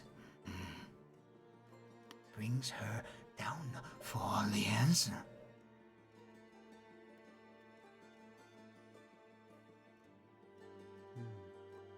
By bringing what she wants, she would lose the ability to use certain skills of hers. Yes, you catch on quick. Expected of one of... Well, yes, I know. Not just skills, though. Oh, granted. She- Go on. Yes. The coroner leans closer towards Reza as she's talking, almost gaining a uncharacteristically animated, almost cheerful persona about him as these ideas are starting to flow. Yes, go on. Go on. If perchance she possessed an item like one of the ones you just gave us, and they came within range of that item, those would also cease to work. Yes. So Anything. it could render any magical defenses she might have useless as well. Yes, but again, that also goes with the one who is holding said object. Well, I don't need magic. I do. I do. I know you do, Simon. But and she kind of lays a hand on Thicket like it's a precious newborn child or like a pile of gold that's incredibly valuable, and just kind of like strokes it. But at the same time, should you fail in, well, removing the tiefling in question, then she does hold this object, then all I know is that those who pull her strings would be very happy.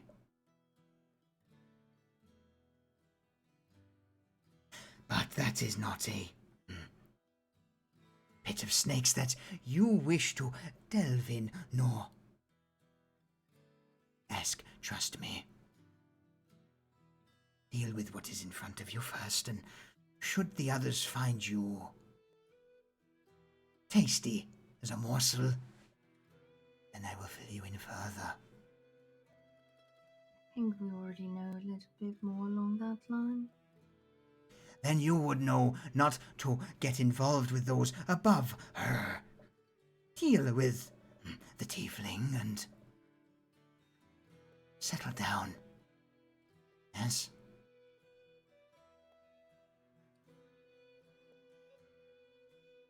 Our primary goal right now is surviving her attempts to destroy us. And should she get destroyed in the process, all for the good, I say. Very well. So, if I may be so bold as to ask, The botanist now leans in, looks around the group. are there any further questions you have for the society, or you wish to return?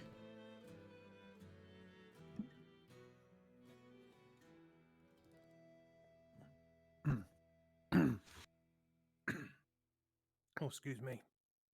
It's all right. I do. I have one more question. And she sort of Yes. looks towards Lamorna. The beggar Shurijan girl. nods.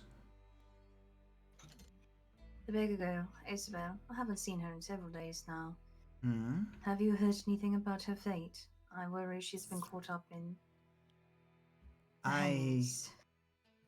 have not seen her myself either. I am aware from the beggars and miscreants that visit the surgery that guard have been somewhat heavy-handed in their approach recently, and honestly, knowing Isabel, I wouldn't be too concerned. She is, whilst one of said miscreants, she is indeed street smart and a resourceful girl, so no, fear not. I trust that she is fine. Thank you for that. If you should hear that she's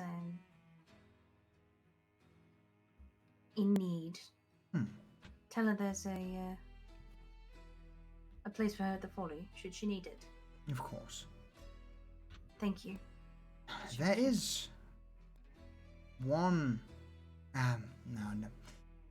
No. Never mind. What? Roll me a persuasion check.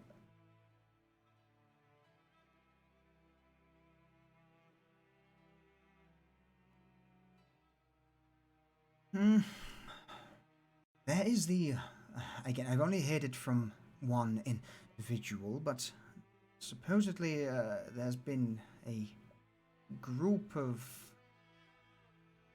armored guard that have made their way from Hightown into the districts that have been rounding up a few promising individuals and escorting them back, taking them up north in the direction of the court. But this is again only the ramblings of a drunkard that passed my ears. Promising in what way?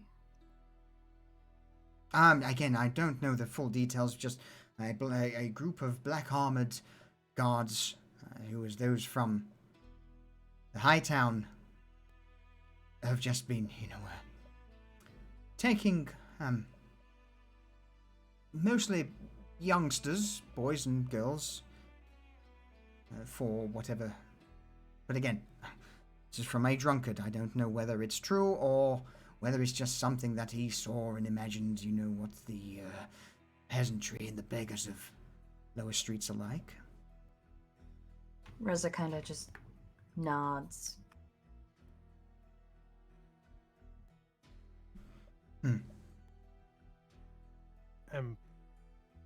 Before we leave, sure. Yes. With Lamona what's nods. going to happen in the next few days, I fear you're going to be very busy. If you could pass the word amongst the people of the row not to get involved, as we don't want any casualties from non-combatants. Lamorna nods in response. Understood. I will make sure that various stalls owners are notified to make their clients and clientele aware that things may be a little rocky over the next few days.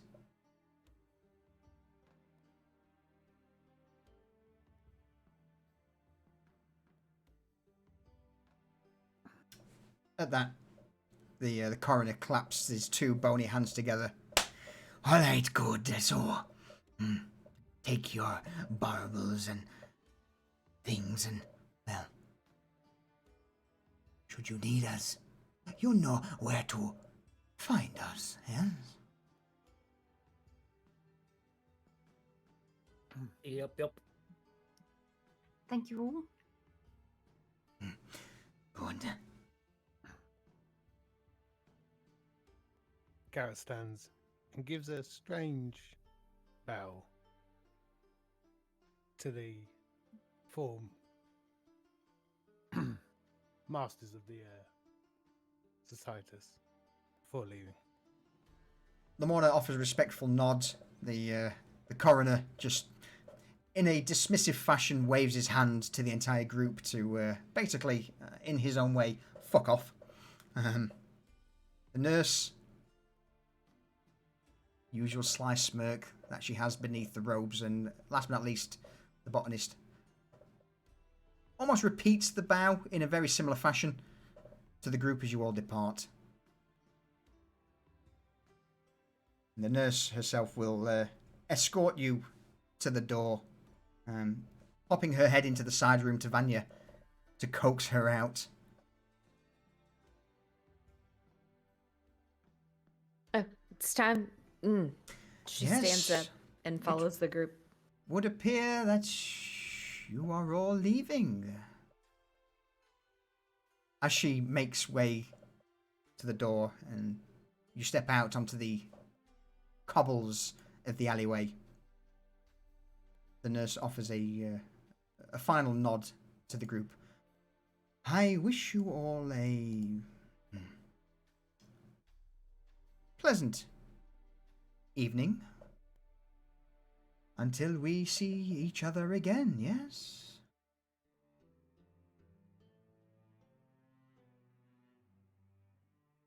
Until next time. Is she lying? Can Cypher tell if she's lying about hoping we all have a pleasant evening? Roll me insight check.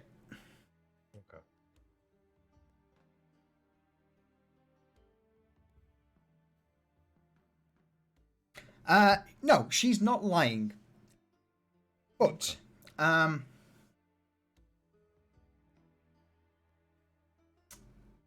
will DM you something later on. Okay. With an insight check of 22, I will DM you something later on.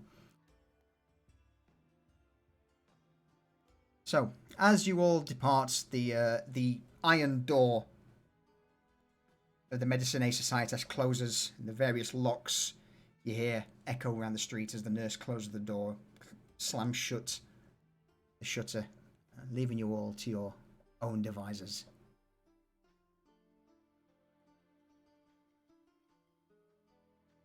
Well, we got more than we bargained for there.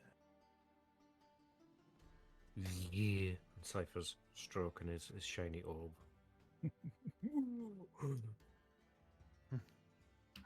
She's gonna give me. Oh. No, go ahead. She's gonna give me everything that I desire. I mean, I gotta think on it.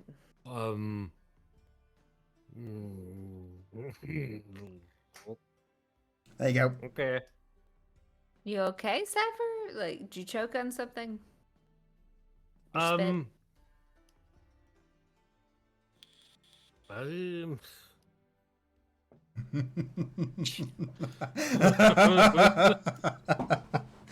Hey, Bleak. She's like me, but not the nice part, just the other part, right? Wait, but you're always nice. Cypher smiles at her. What do you mean, Cypher? Cypher doesn't know how to articulate. Can you He's just draw like- it? She's like me.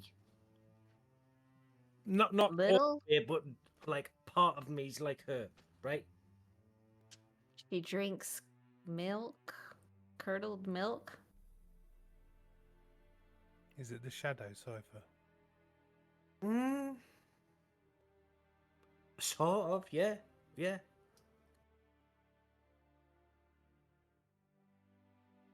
In a greedy sort of way.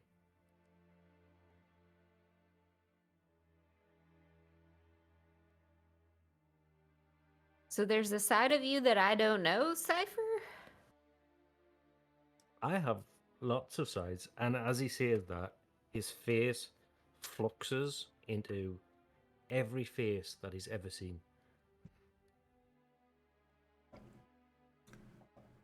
Oh. Vanya, I think perhaps he's trying to warn you against dealings with the nurse. So don't make any agreements with her, even though she wants my program. Like, she was really adamant that I had a good program. Positivity, she wanted some of it. I mean, some truth, but always half lies and half truths. Yeah. So Don't expect would you something say? for nothing. So would you say like there's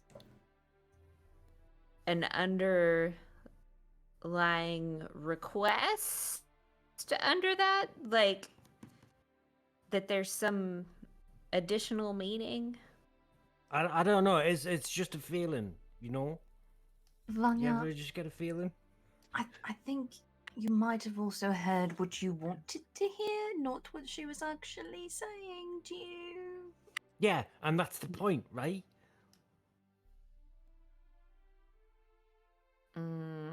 I'm pretty sure I heard it.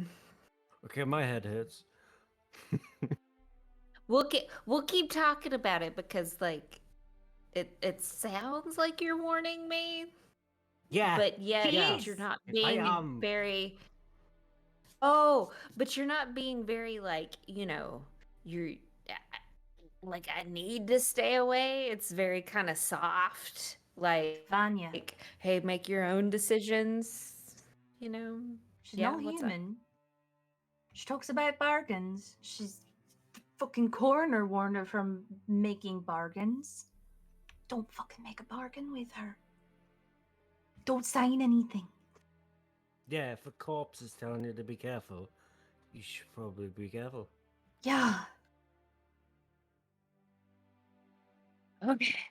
I'm gonna be careful. I'll run everything by you guys first. Just maybe. Reza just starts walking. I mean, what more solid logic can you say if a talking corpse says, "Don't make a bargain"? Yeah. Oh man, I love the society. They're such a fucking good group.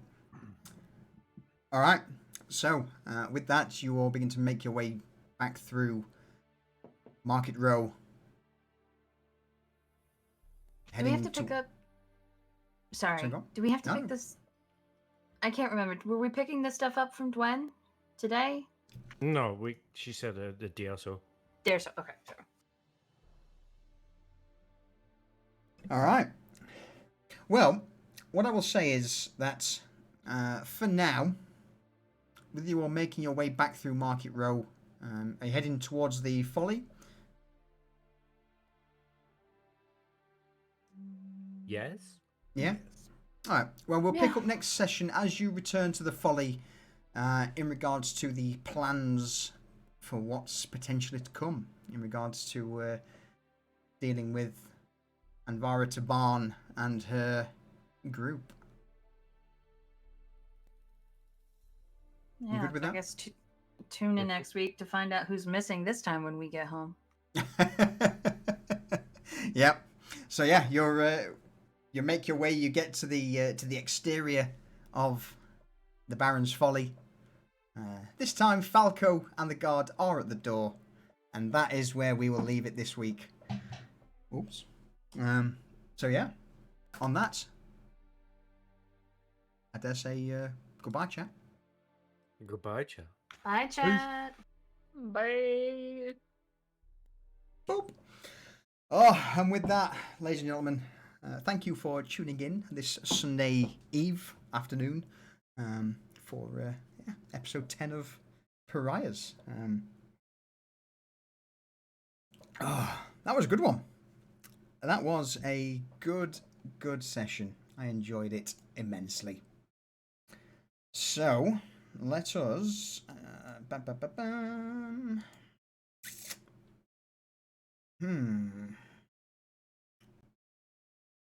Bring in some music. Yeah. That'll do. And yeah, we will find someone to raid. So again, thank you everyone for... in fact, let's have a look.